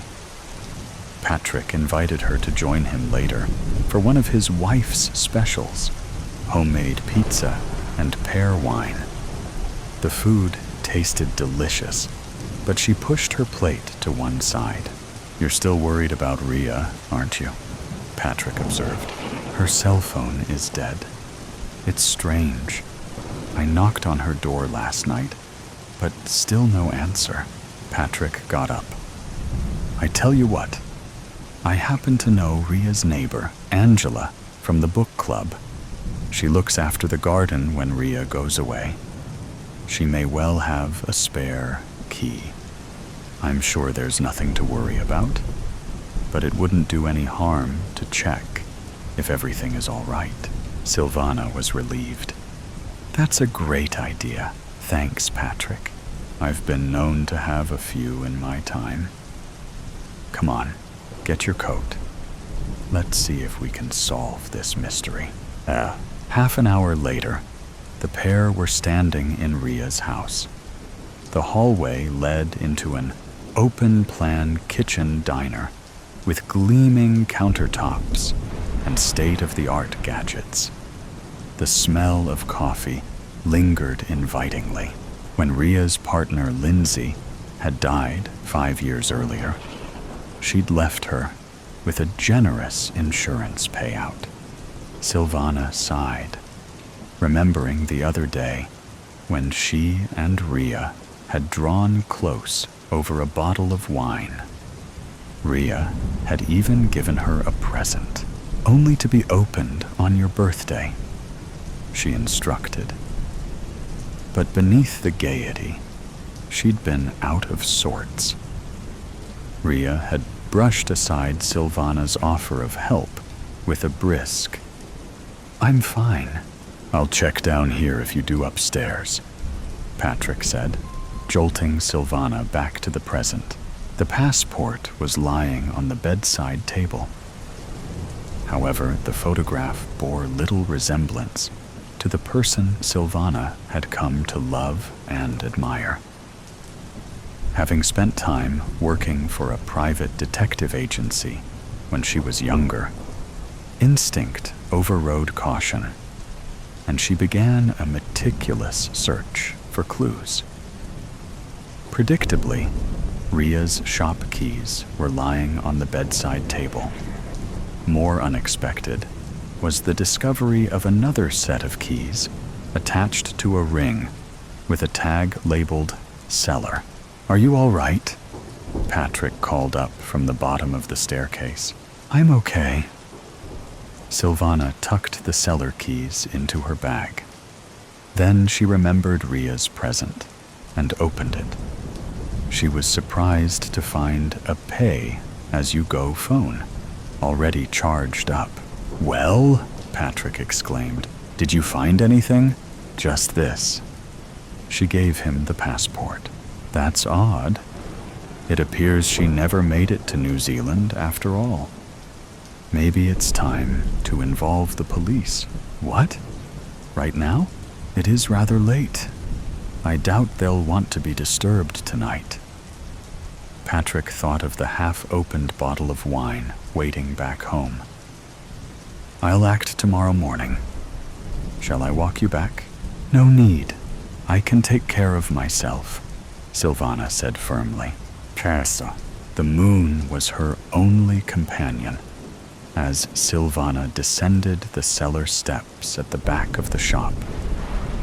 With growing unease, she encased her hands in a pair of gloves and took off her shoes. She didn't want anyone to know of her presence. After 3 attempts, the door creaked open, and she was met by a cloying damp, overlaid by something else, something unpleasant. Tensing, she flicked on her phone torch and spotted a narrow corridor with another door at the end. Filled with foreboding, she slowly turned the handle. She smelt the body before she saw it. Wearing the trademark hoodie, the bloating, discolored thing in front of her, could hardly be called human. Judd lay slumped against an upturned table, his eyes staring and opaque. Silvana covered her face with a handkerchief to prevent retching and inspected the scene, noting the bloodied head and smashed vase lying beside it. The blood had pooled and dried, staining the clothes and floor. She was no expert, but if the rotting undertones were anything to go by, death had probably occurred a few days earlier. Even then, horror was blunted by relief. So long as it wasn't Ria, she had the strength for anything. But where was Ria? Adjusting to the dimness, Silvana tried to make sense of her surroundings. Some crudely constructed shelves, filled with storage tubs and packets, lay stacked against one of the walls. The place was obviously some kind of drugs den. Could Judd's death have been the result of a disagreement with other gang members? Silvana's stomach lurched. What if they turned up and found her? She'd only just locked the cellar door and picked up her shoes when she heard voices on the driveway. Somehow, she managed to scramble behind one of the bins underneath the fire escape. Hardly daring to breathe, she waited until the scuffling feet passed, and the gang disappeared down the cellar steps. Then, she bolted into the night as fast as her trembling legs would carry her. She would decide what to do when she got home. Halfway across the town's park, muffled ringtones came from her bag. "Silvana?" The voice was clear as day at the other end of the line. "Rhea, is it really you? Thank God. Are you all right? Where are you calling from? Talk to me. If I tell you, you must keep it to yourself," Rhea said urgently. "Of course. By the way, I have your keys." "The shop keys? The cellar keys? Long story. I have just been down there. I found him. Judd. Dead. It was horrible." Silvana began to laugh hysterically as the shock kicked in. "You went into the cellar?" Rhea repeated. "Why? I needed to know if you were all right. I was so afraid I was going to find you, not him. When I saw your passport, I knew you couldn't have gone abroad, that something must have happened. I didn't get the chance. What happened? I will tell you, but not now. Not on the phone. Patrick is planning to go to the police tomorrow about your passport," Rhea asked. "Did you touch anything when you went into the cellar? Did you touch him?" "No." Silvana's teeth were chattering from shock. "It's cold outside. I was wearing gloves." "But what do you know about Judd? Why were you wearing gloves?" "I don't know. I had a bad feeling. I didn't want to be implicated in anything. Back home, I once worked at a detective agency. I learned about not touching crime scenes." "You may want to call the police," Rhea said. "But please, can I ask you not to tell them I got in contact, or about me giving you the phone? We'll meet soon. That is, if you want to. I'll understand if you don't want anything more to do with me. Of course I want to meet you." It seemed silly pretending now. "It's all I think about." Silvana's heart flipped when she saw the distant figure standing on the pier below. The matinee performance at the Pavilion Theater was in full swing, and the pier was almost deserted. She came up behind Rhea, patting her on the shoulder. "Hey," Rhea turned, instantly relaxing when she saw her friend. "Hey." Silvana sank into Rhea's arms. For a long time, the pair embraced. "It's so good to see you," Silvana said. "Likewise." Rhea glanced round. "Does anyone know you're here?" "No." "And I'm so hungry." Rhea grinned. "How about some fish and chips?" "I'll treat you." "You mean the famous English fish and chips?" Rhea grinned. "I've discovered a great place on the front." She linked arms with Silvana. "Come on, let's eat. Then I'll tell you everything." Judd was a bad lot," Rhea admitted later. "He was running a drug racket, and I threatened to report him to the police. It doesn't surprise me. But how did you find out?" "Not long after I joined the shop, I was clearing up one of the back rooms and came across a discarded cabinet. There were 2 sets of cellar keys in it. I never told anyone about them, partly because I didn't want a lot of fuss.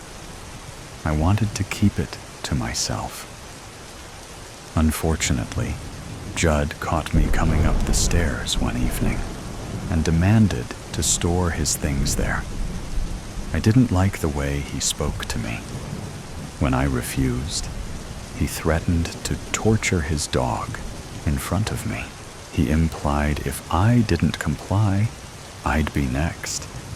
His eyes were so cold. For the second time in my life, I felt real fear. There would be time enough to ask about the first time, Silvana thought, clasping Ria's hand. I'm afraid there's more, Ria said dully. You probably won't want anything to do with me when you hear the rest. Silvana clutched Ria's hand more tightly. She'd come too far to be brushed aside. Why don't you let me be the judge of that? She said firmly. Whatever it is, we'll bear it together. You see, I love you. I need you to know that. You do? For a moment, Ria's face shone. That's a relief, she said, laughing. I thought it was just me. Did you? Silvana laughed too. I may have had my suspicions, but I didn't want to say anything. Oh, I'm so happy, Silvana said. But hold your horses before we get carried away, Ria warned. Hold my horses? An English expression. It means don't count your chickens. Count my chickens? Silvana, my love, let me finish my story before you say anything. Okay, sorry. Silvana nibbled a stray chip. Ria was smiling in spite of everything. In the end, I couldn't stand being held to ransom by a bully like Judd. A few days ago, I foolishly decided to confront him in the cellar. He went to grab a knife from the table. There was an old jar on one of the shelves, and as he turned, I smashed it over his head. She shuddered. I couldn't tell you all this, but I made sure you had the phone before I left. I hoped you'd stay in touch. The day after, I headed here. Not wanting to be traced, I paid for everything with cash. But surely the police will realize you only acted in self-defense, Silvana insisted. Perhaps I should have gone to them straight away, but I couldn't face it. Ria's hesitation was palpable, especially considering what? In spite of the warmth between them, Silvana felt a sudden chill, like someone walking over a grave. What aren't you telling me? Ria's voice broke. I'm terminally ill. At best, I only have months to live. At worst, it will be weeks. I have all the medication I need. I just want to spend my last days in a place with happy memories. I can't believe it. But Silvana knew Ria was speaking the truth. She tried to disguise her anguish. How long have you known? She whispered. I only found out for certain the day before Judd threatened me in the cellar. Maybe I wasn't thinking straight. I should have told the police everything long before, but by then, I was in too deep. I'm going to stay with you. Silvana had never been more certain of anything. Ria shook her head. Stay with me tonight, and go back tomorrow. It won't be long before the police check the cellar. It will look odd if you're not there. I have every faith in your survival skills. Look how far you've come. In the meantime, there's something I want you to have. What is it? Ria handed Silvana 2 envelopes. Inside one is a plan of the cellar. After years of searching, I think I may have finally uncovered the sealed entrance to a tunnel leading to the old priory. My father was a historian and suspected there might be one near the shop. The other is a copy of my will. It's my final, and dearest wish to make your life better when I've gone. Past Imperfect. Bill sat bolt upright into the hotel bed, heart pounding to a familiar refrain. The dream had reasserted itself with a vengeance. From the moment he'd seen the updated list of people attending the conference, one name had stood out. Dake Scratchard was the name of the boy who'd haunted Bill Brown's life more years than he cared to remember.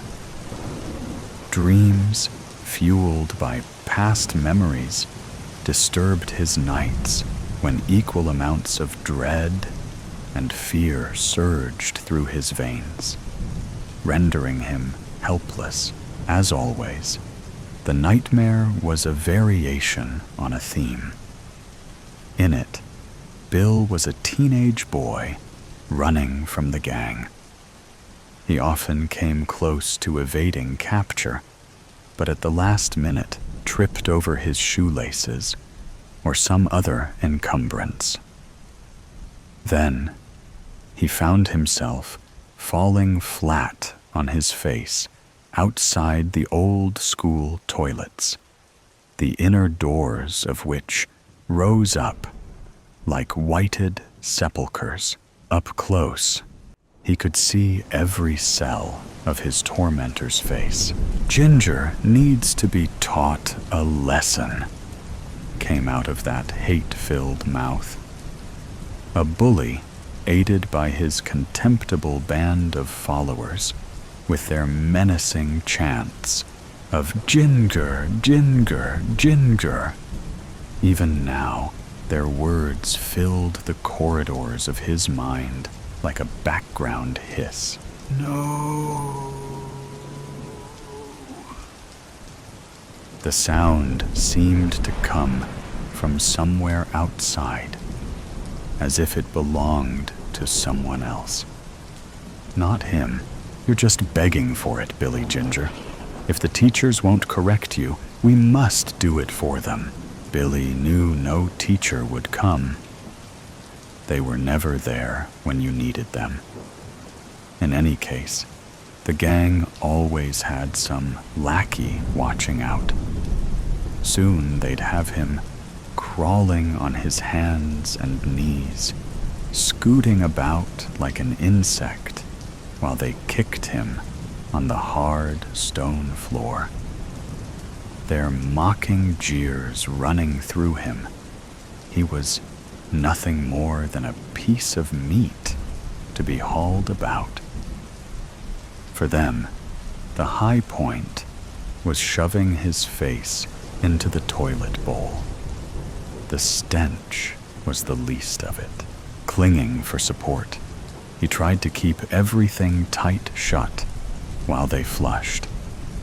Knowing he could not hold out for long, he spluttered to be let go. Then, just as he was about to give up, a final flush signaled his release. He was pulled up, squirming like a rat from a sewer, and left heaving on the floor. For a few minutes, he lay there curled and defenseless, all resistance gone, until the next time, and the time after that. Something so primal, so feral. He could smell it now. Even after all this time, he was defined by it, as if the abuse had become part of a warped pattern of D and A, making him only half human. But somehow, he'd known he was worth more than that. At least his dog seemed to think so. Through it all, the only thing that kept Bill going was the thought of the black Labrador faithfully waiting in the porch. Back home, Kelpie licked away the wounds and salt tears, stayed beside him till the pain subsided. Without Kelpie, he would not have survived. For the purity of a dog's heart knows no bounds. Switching on the bedside lamp, Bill waited until his breathing steadied. Coughing, he climbed into a dressing gown and stepped out onto a small balcony. In the courtyard below, the air was prescient with a damp chill. A few lone trees were scattering leaves, marking the onset of winter. Inhaling a sneaky cigarette, Bill considered his options. It had all happened so long ago, yet the dream had reignited the past, making him feel he could never escape its clutches.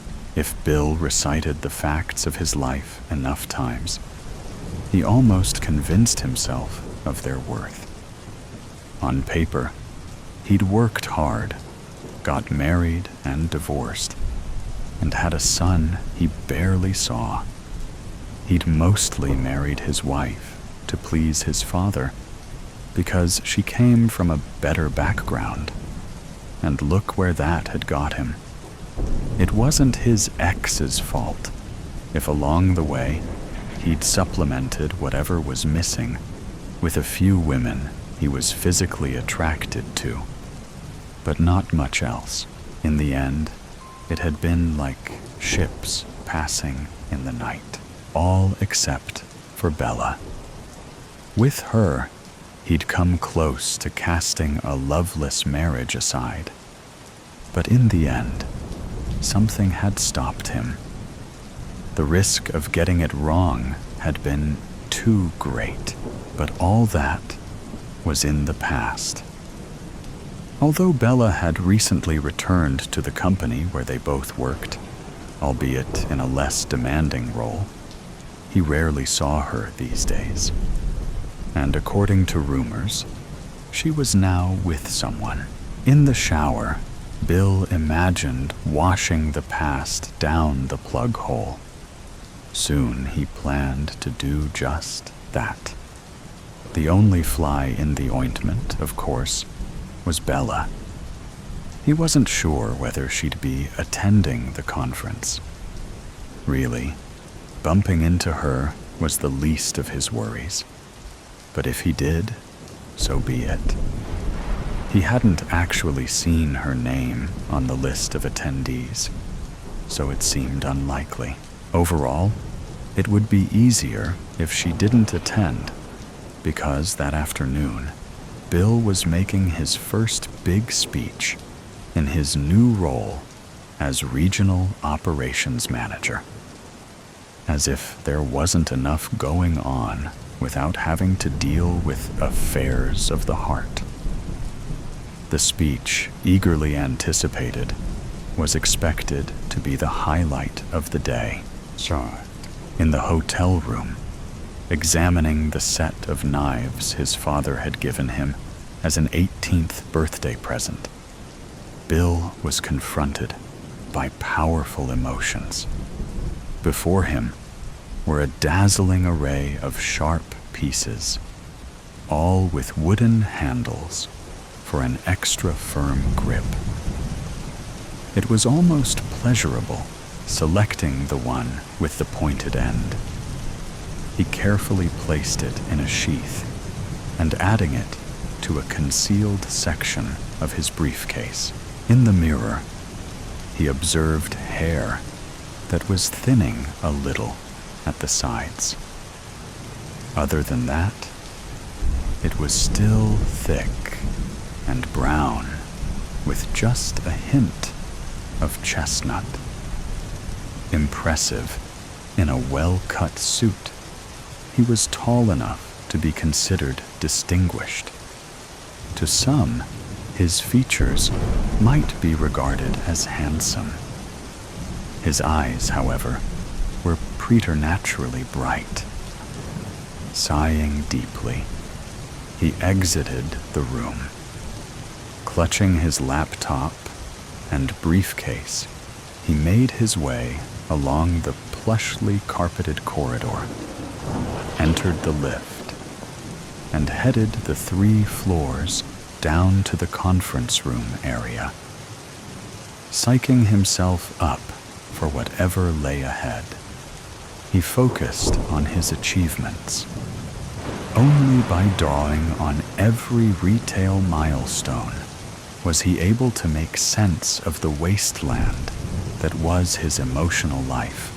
His mind's eye framed the certificates that took pride of place on his home office wall, charting his journey from sales assistant to the coveted role of regional operations manager for one of the country's most successful chain stores.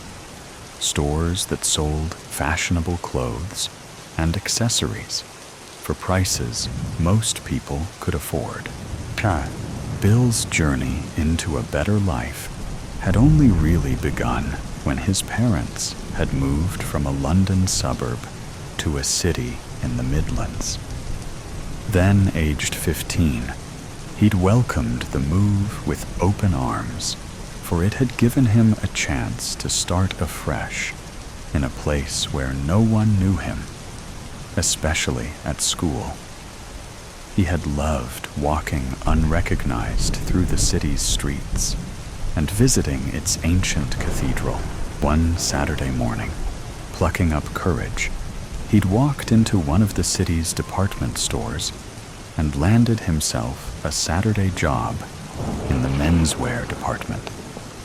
When he returned home, his mum made him a cup of tea, and Kelpie wagged a warm greeting. You could do a lot worse. They've got people queuing up to get a place in that store, his mum had commented. Then, examining him more closely, she observed, You've darkened your hair. Isn't that what Elvis Presley did? I expect so. I never liked my natural color, and I want to fit in at this school. That was the closest he'd come to admitting the bullying at his old school. He never told anyone about the suicidal thoughts. He couldn't miss her. Bella was a figure of light, breaking the conference room formality and wearing the most distinctive outfit. To him, she was the classiest person there, surrounded as she was by an adoring team of managers at one of the middle tables. Distracted by her presence, he could hardly wait for a chance to speak to her. The chance came while she was lining up to choose from a tray of canapes during the lunch break. I wasn't expecting you to be here, Bella, he said. I wasn't expecting to be here, but there was a change of plan. It's so good to see you, he found himself saying. Well, I missed the company and the people. I wasn't the right fit for the new position, even if it was a promotion. It seemed fortuitous when my old vacancy came up again. So, you didn't have a problem with going back to your old role? There's no need to avoid using the word demotion. I won't be offended, she laughed. I came to realize I didn't need all the hassle that goes with a high-powered job. I realized I'd made a mistake, and the opportunity came to rectify it. I want a simple life, especially now I'm single. Don't worry. It's all worked out for the best. He wasn't right for me either. Bill could hardly believe what he was hearing. It's really good to see you, he said again. I'm glad you think that, she said, smiling brightly. Catching up with Bella had been great. So much so, watching her sleeping the next morning, Bill had almost forgotten about the other thing.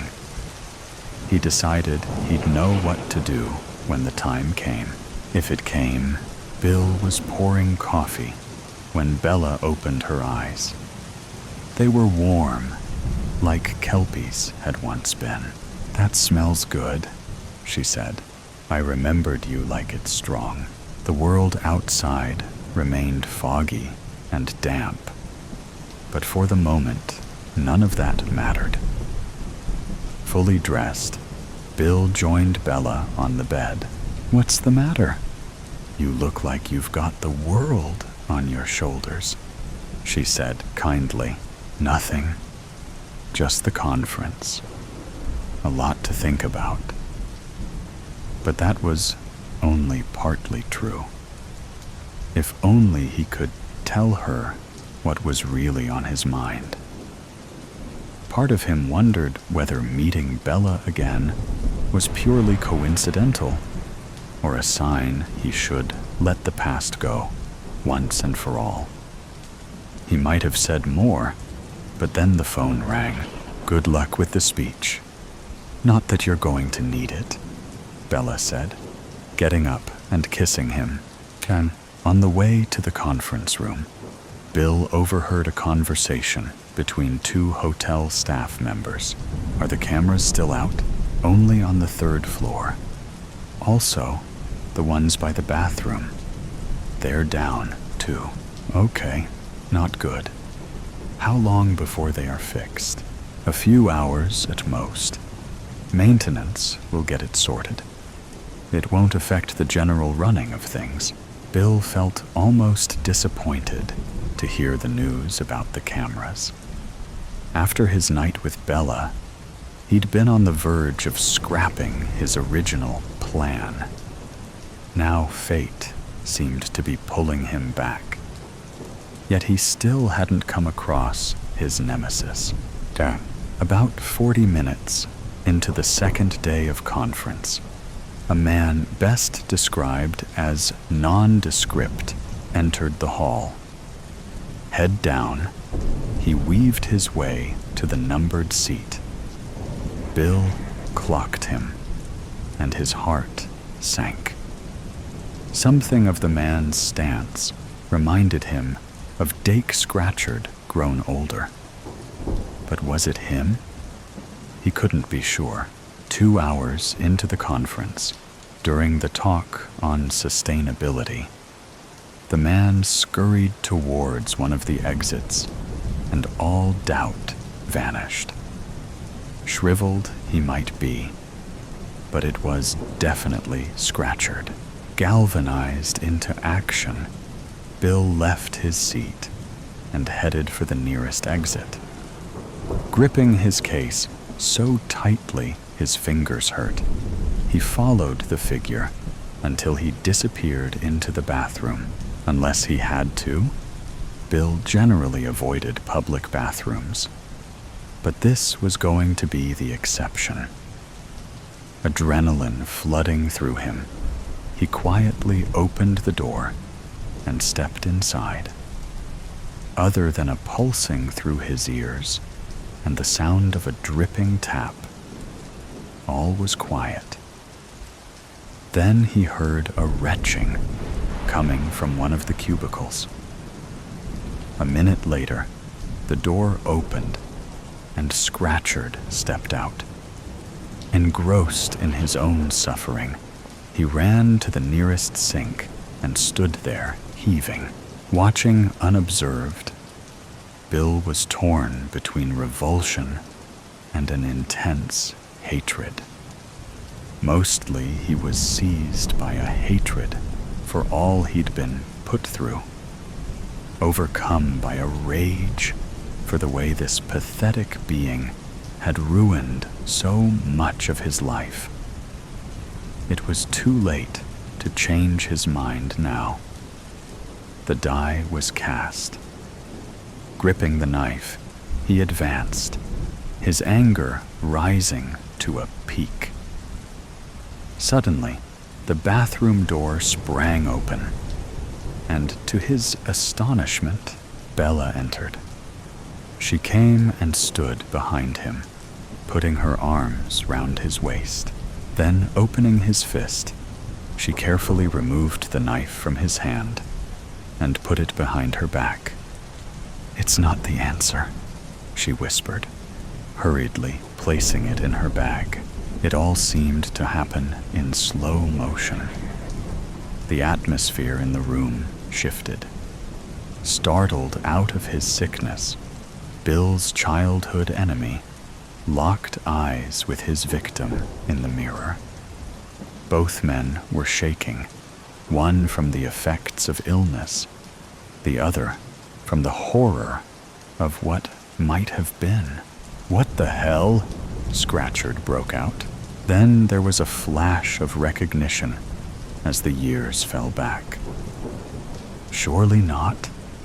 I wasn't sure if it was you in the meeting, probably because your hair is different. But it's Ginger Bill, isn't it? Only the last time I saw you." The words trailed off, vanished into the unknown. "But you never did see me," Bill said through gritted teeth. "All you saw was a weak boy you could bully because of his hair color. As I recall, the last time I saw you and your sick gang, you'd forced my head down the bog. Have you any idea what that does to someone? Did I do that?" Dake's face reddened. "I was a bit of a jerk in those days. If it's any consolation, life hasn't exactly treated me well. As you can see, I'm not a well man." The edges blurring, Bill felt the first stirrings of pity. "What's actually wrong with you, Scratchard?" Calling him by his surname felt like a minor victory. He'd never dared call him anything in school. Dake shook his head despairingly. "If it's not one thing, it's another these days. I had heart trouble a few years ago, and now this. I keep having to running to the toilet and have a raging thirst." "You need medical attention," Bella said unexpectedly. "You're showing all the signs of severe diabetes. My father got like that before he was diagnosed." 10 minutes later, Bill was sitting with his childhood tormentor in the lobby, waiting for assistance. "I'm sorry for making your school life hard," Dake muttered, unable to meet Bill's eyes. "It was worse than that. You bullied me to the point I didn't feel life was worth living. Why did you? I need to know," Bill demanded. Dake searched what remained of his soul for answers. "I don't know," he admitted at last. "Maybe it made me feel more in control. Life was miserable at home, and at school, I was somebody in front of the other kids." The rest of the day passed in a blur. But Bill somehow found the strength to get through his talk. He got a good reception at the end, and he couldn't help noticing Bella was clapping the hardest. "What made you come into the bathroom like that?" he asked her much later. "I couldn't believe it when I saw you there. You kept saying his name in your sleep, saying you're dead over and over. I haven't forgotten the nightmares you had when we were together before. Imagine what would have happened if you hadn't appeared, Bella. It doesn't bear thinking about," she said. "If you want us to make a go of this, you've got to promise me you're going to get help. The past will always get in the way if you don't." It turned out to be an easy promise to keep. More than a year after that fateful encounter, the terrible dreams are a thing of the past. Though his old enemy is hardly on Bill's Christmas card list, he no longer regards him as a threat. Now, Bill dreams of walking through the park with Bella, taking it in turns to throw a ball for their new dog. Somehow, he feels very close to achieving it. Past Imperfect W, mentions of mental and physical abuse. Bill sat bolt upright in the hotel bed, heart pounding to a familiar refrain. The dream had reasserted itself with a vengeance from the moment he'd seen the updated list of people attending the conference. One name had stood out. Dake Scratchard was the name of the boy who'd haunted Bill Brown's life more years than he cared to remember. Dreams fueled by past memories disturbed his nights when equal amounts of dread and fear surged through his veins, rendering him helpless. As always, the nightmare was a variation on a theme. In it, Bill was a teenage boy running from the gang. He often came close to evading capture, but at the last minute tripped over his shoelaces or some other encumbrance.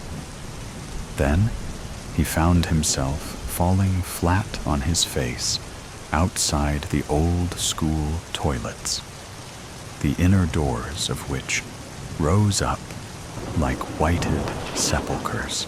Up close, he could see every cell of his tormentor's face.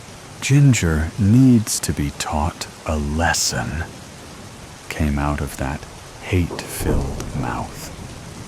A bully, aided by his contemptible band of followers, with their menacing chants of "Ginger, Ginger, Ginger." Even now, their words filled the corridors of his mind like a background hiss. "No!" The sound seemed to come from somewhere outside, as if it belonged to someone else. "Not him. You're just begging for it, Billy Ginger. If the teachers won't correct you, we must do it for them." Billy knew no teacher would come. They were never there when you needed them. In any case, the gang always had some lackey watching out. Soon they'd have him crawling on his hands and knees, scooting about like an insect, while they kicked him on the hard stone floor, their mocking jeers running through him. He was nothing more than a piece of meat to be hauled about. For them, the high point was shoving his face into the toilet bowl. The stench was the least of it. Clinging for support, he tried to keep everything tight shut while they flushed. Knowing he could not hold out for long, he spluttered to be let go. Then, just as he was about to give up, a final flush signaled his release. He was pulled up, squirming like a rat from a sewer, and left heaving on the floor. For a few minutes, he lay there curled and defenseless, all resistance gone, until the next time, and the time after that. Something so primal, so feral. He could smell it now, even after all this time. He was defined by it, as if the abuse had become part of a warped pattern of D and A, making him only half human. But somehow, he'd known he was worth more than that. At least his dog seemed to think so. Through it all, the only thing that kept Bill going was the thought of the black Labrador faithfully waiting in the porch. Back home, Kelpie licked away the wounds and salt tears, stayed beside him till the pain subsided. Without Kelpie, he would not have survived, for the purity of a dog's heart knows no bounds. Switching on the bedside lamp, Bill waited until his breathing steadied. Coughing, he climbed into a dressing gown and stepped out onto a small balcony. In the courtyard below, the air was prescient with a damp chill. A few lone trees were scattering leaves marking the onset of winter. Inhaling a sneaky cigarette, Bill considered his options. It had all happened so long ago, yet the dream had reignited the past, making him feel he could never escape its clutches. If Bill recited the facts of his life enough times, he almost convinced himself of their worth. On paper, he'd worked hard, got married and divorced, and had a son he barely saw. He'd mostly married his wife to please his father because she came from a better background, and look where that had got him. It wasn't his ex's fault if along the way he'd supplemented whatever was missing with a few women he was physically attracted to, but not much else. In the end, it had been like ships passing in the night, all except for Bella. With her, he'd come close to casting a loveless marriage aside. But in the end, something had stopped him. The risk of getting it wrong had been too great, but all that was in the past. Although Bella had recently returned to the company where they both worked, albeit in a less demanding role, he rarely saw her these days.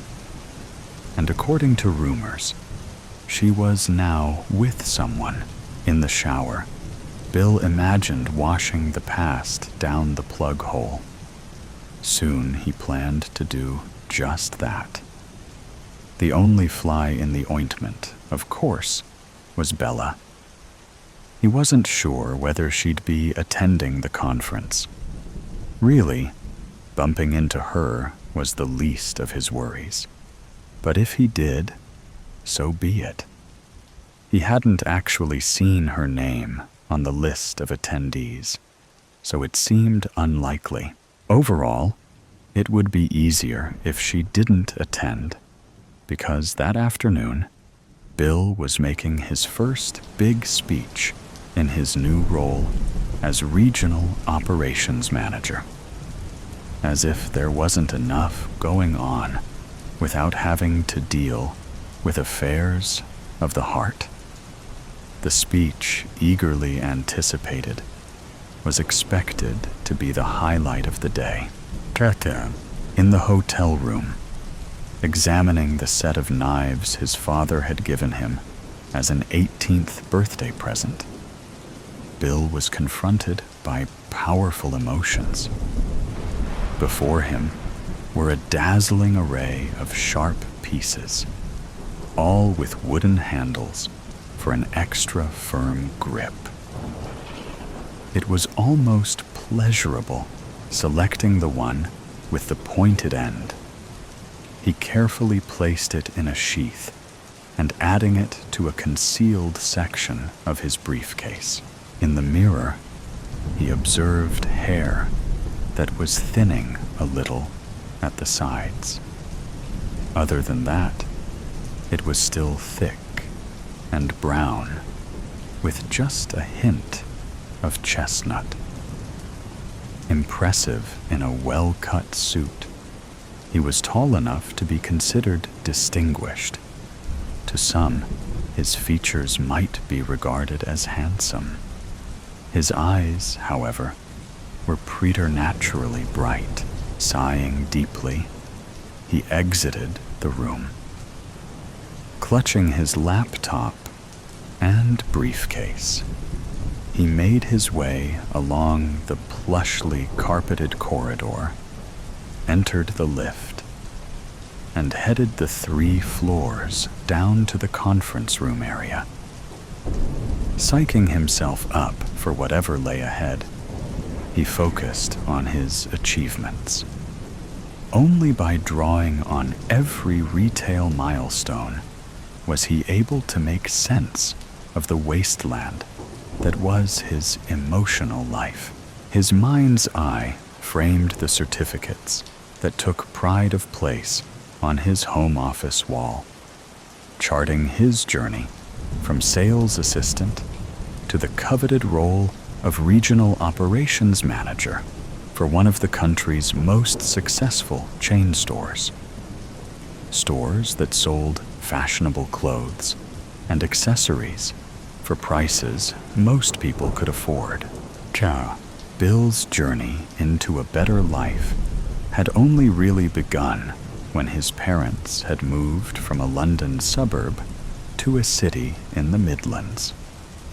Then aged 15, he'd welcomed the move with open arms, for it had given him a chance to start afresh in a place where no one knew him, especially at school. He had loved walking unrecognized through the city's streets and visiting its ancient cathedral. One Saturday morning, plucking up courage, he'd walked into one of the city's department stores and landed himself a Saturday job in the menswear department. When he returned home, his mum made him a cup of tea, and Kelpie wagged a warm greeting. You could do a lot worse. They've got people queuing up to get a place in that store, his mum had commented. Then, examining him more closely, she observed, "You've darkened your hair. Isn't that what Elvis Presley did?" "I expect so. I never liked my natural color, and I want to fit in at this school." That was the closest he'd come to admitting the bullying at his old school. He never told anyone about the suicidal thoughts. He couldn't miss her. Bella was a figure of light breaking the conference room formality and wearing the most distinctive outfit. To him, she was the classiest person there, surrounded as she was by an adoring team of managers at one of the middle tables. Distracted by her presence, he could hardly wait for a chance to speak to her. The chance came while she was lining up to choose from a tray of canapes during the lunch break. "I wasn't expecting you to be here, Bella," he said. "I wasn't expecting to be here, but there was a change of plan. It's so good to see you." He found himself saying, "Well, I missed the company and the people. I wasn't the right fit for the new position, even if it was a promotion. It seemed fortuitous when my old vacancy came up again." "So, you didn't have a problem with going back to your old role?" "There's no need to avoid using the word demotion. I won't be offended," she laughed. "I came to realize I didn't need all the hassle that goes with a high-powered job. I realized I'd made a mistake, and the opportunity came to rectify it. I want a simple life, especially now I'm single. Don't worry, it's all worked out for the best. He wasn't right for me either."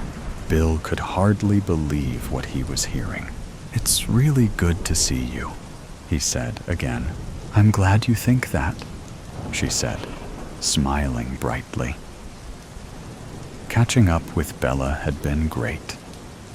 So much so, watching her sleeping the next morning, Bill had almost forgotten about the other thing. He decided he'd know what to do when the time came. If it came, Bill was pouring coffee when Bella opened her eyes.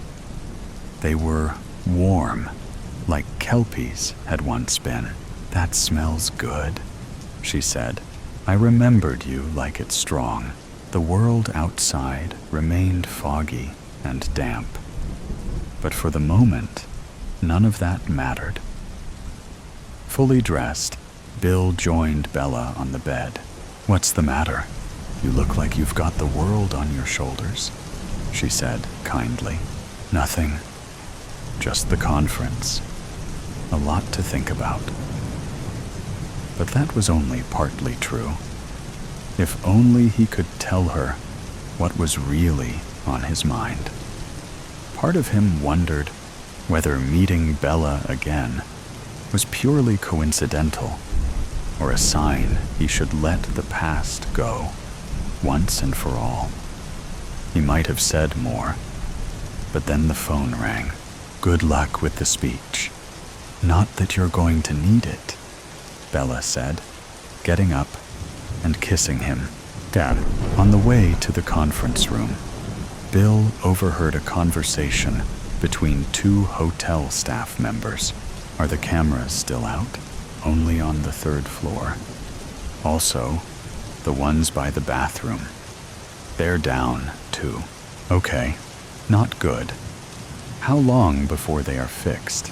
"A few hours at most. Maintenance will get it sorted. It won't affect the general running of things." Bill felt almost disappointed to hear the news about the cameras. After his night with Bella, he'd been on the verge of scrapping his original plan. Now fate seemed to be pulling him back. Yet he still hadn't come across his nemesis. Charlie. About 40 minutes into the second day of conference, a man best described as nondescript entered the hall. Head down, he weaved his way to the numbered seat. Bill clocked him, and his heart sank. Something of the man's stance reminded him of Dake Scratchard grown older. But was it him? He couldn't be sure. 2 hours into the conference, during the talk on sustainability, the man scurried towards one of the exits, and all doubt vanished. Shriveled he might be, but it was definitely Scratchard. Galvanized into action, Bill left his seat and headed for the nearest exit. Gripping his case so tightly his fingers hurt, he followed the figure until he disappeared into the bathroom. Unless he had to, Bill generally avoided public bathrooms. But this was going to be the exception. Adrenaline flooding through him, he quietly opened the door and stepped inside. Other than a pulsing through his ears and the sound of a dripping tap, all was quiet. Then he heard a retching coming from one of the cubicles. A minute later, the door opened and Scratchard stepped out. Engrossed in his own suffering, he ran to the nearest sink and stood there heaving, watching unobserved. Bill was torn between revulsion and an intense hatred. Mostly, he was seized by a hatred for all he'd been put through, overcome by a rage for the way this pathetic being had ruined so much of his life. It was too late to change his mind now. The die was cast. Gripping the knife, he advanced, his anger rising to a peak. Suddenly, the bathroom door sprang open, and to his astonishment, Bella entered. She came and stood behind him, putting her arms round his waist, then opening his fist. She carefully removed the knife from his hand and put it behind her back. "It's not the answer," she whispered, hurriedly placing it in her bag. It all seemed to happen in slow motion. The atmosphere in the room shifted. Startled out of his sickness, Bill's childhood enemy locked eyes with his victim in the mirror. Both men were shaking, one from the effects of illness, the other from the horror of what might have been. "What the hell?" Scratchard broke out. Then there was a flash of recognition as the years fell back. "Surely not. I wasn't sure if it was you in the meeting, probably because your hair is different. But it's Ginger Bill, isn't it? Only the last time I saw you." The words trailed off, vanished into the unknown. "But you never did see me," Bill said through gritted teeth. "All you saw was a weak boy you could bully because of his hair color. As I recall, the last time I saw you and your sick gang, you'd forced my head down the bog. Have you any idea what that does to someone?" "Did I do that?" Dake's face reddened. "I was a bit of a jerk in those days. If it's any consolation, life hasn't exactly treated me well. As you can see, I'm not a well man." The edges blurring, Bill felt the first stirrings of pity. "What's actually wrong with you, Scratchard?" Calling him by his surname felt like a minor victory. He'd never dared call him anything in school. Dake shook his head despairingly. "If it's not one thing, it's another these days. I had heart trouble a few years ago, and now this. I keep having to running to the toilet and have a raging thirst." "You need medical attention," Bella said unexpectedly. "You're showing all the signs of severe diabetes. My father got like that before he was diagnosed." 10 minutes later, Bill was sitting with his childhood tormentor in the lobby, waiting for assistance. "I'm sorry for making your school life hard," Dake muttered, unable to meet Bill's eyes. "It was worse than that. You bullied me to the point I didn't feel life was worth living. Why did you? I need to know," Bill demanded. Dake searched what remained of his soul for answers. "I don't know," he admitted at last. "Maybe it made me feel more in control. Life was miserable at home, and at school, I was somebody in front of the other kids. The rest of the day passed in a blur." But Bill somehow found the strength to get through his talk. He got a good reception at the end, and he couldn't help noticing Bella was clapping the hardest. "What made you come into the bathroom like that?" he asked her much later. "I couldn't believe it when I saw you there. You kept saying his name in your sleep, saying you're dead over and over. I haven't forgotten the nightmares you had when we were together before. Imagine what would have happened if you hadn't appeared, Bella. It doesn't bear thinking about," she said. "If you want us to make a go of this, you've got to promise me you're going to get help. The past will always get in the way if you don't."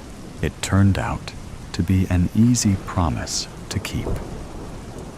More than a year after that fateful encounter, the terrible dreams are a thing of the past.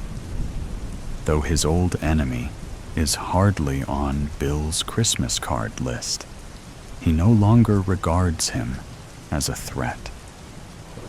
Now Bill dreams of walking through the park with Bella, taking it in turns to throw a ball for their new dog. Somehow, he feels very close to achieving it.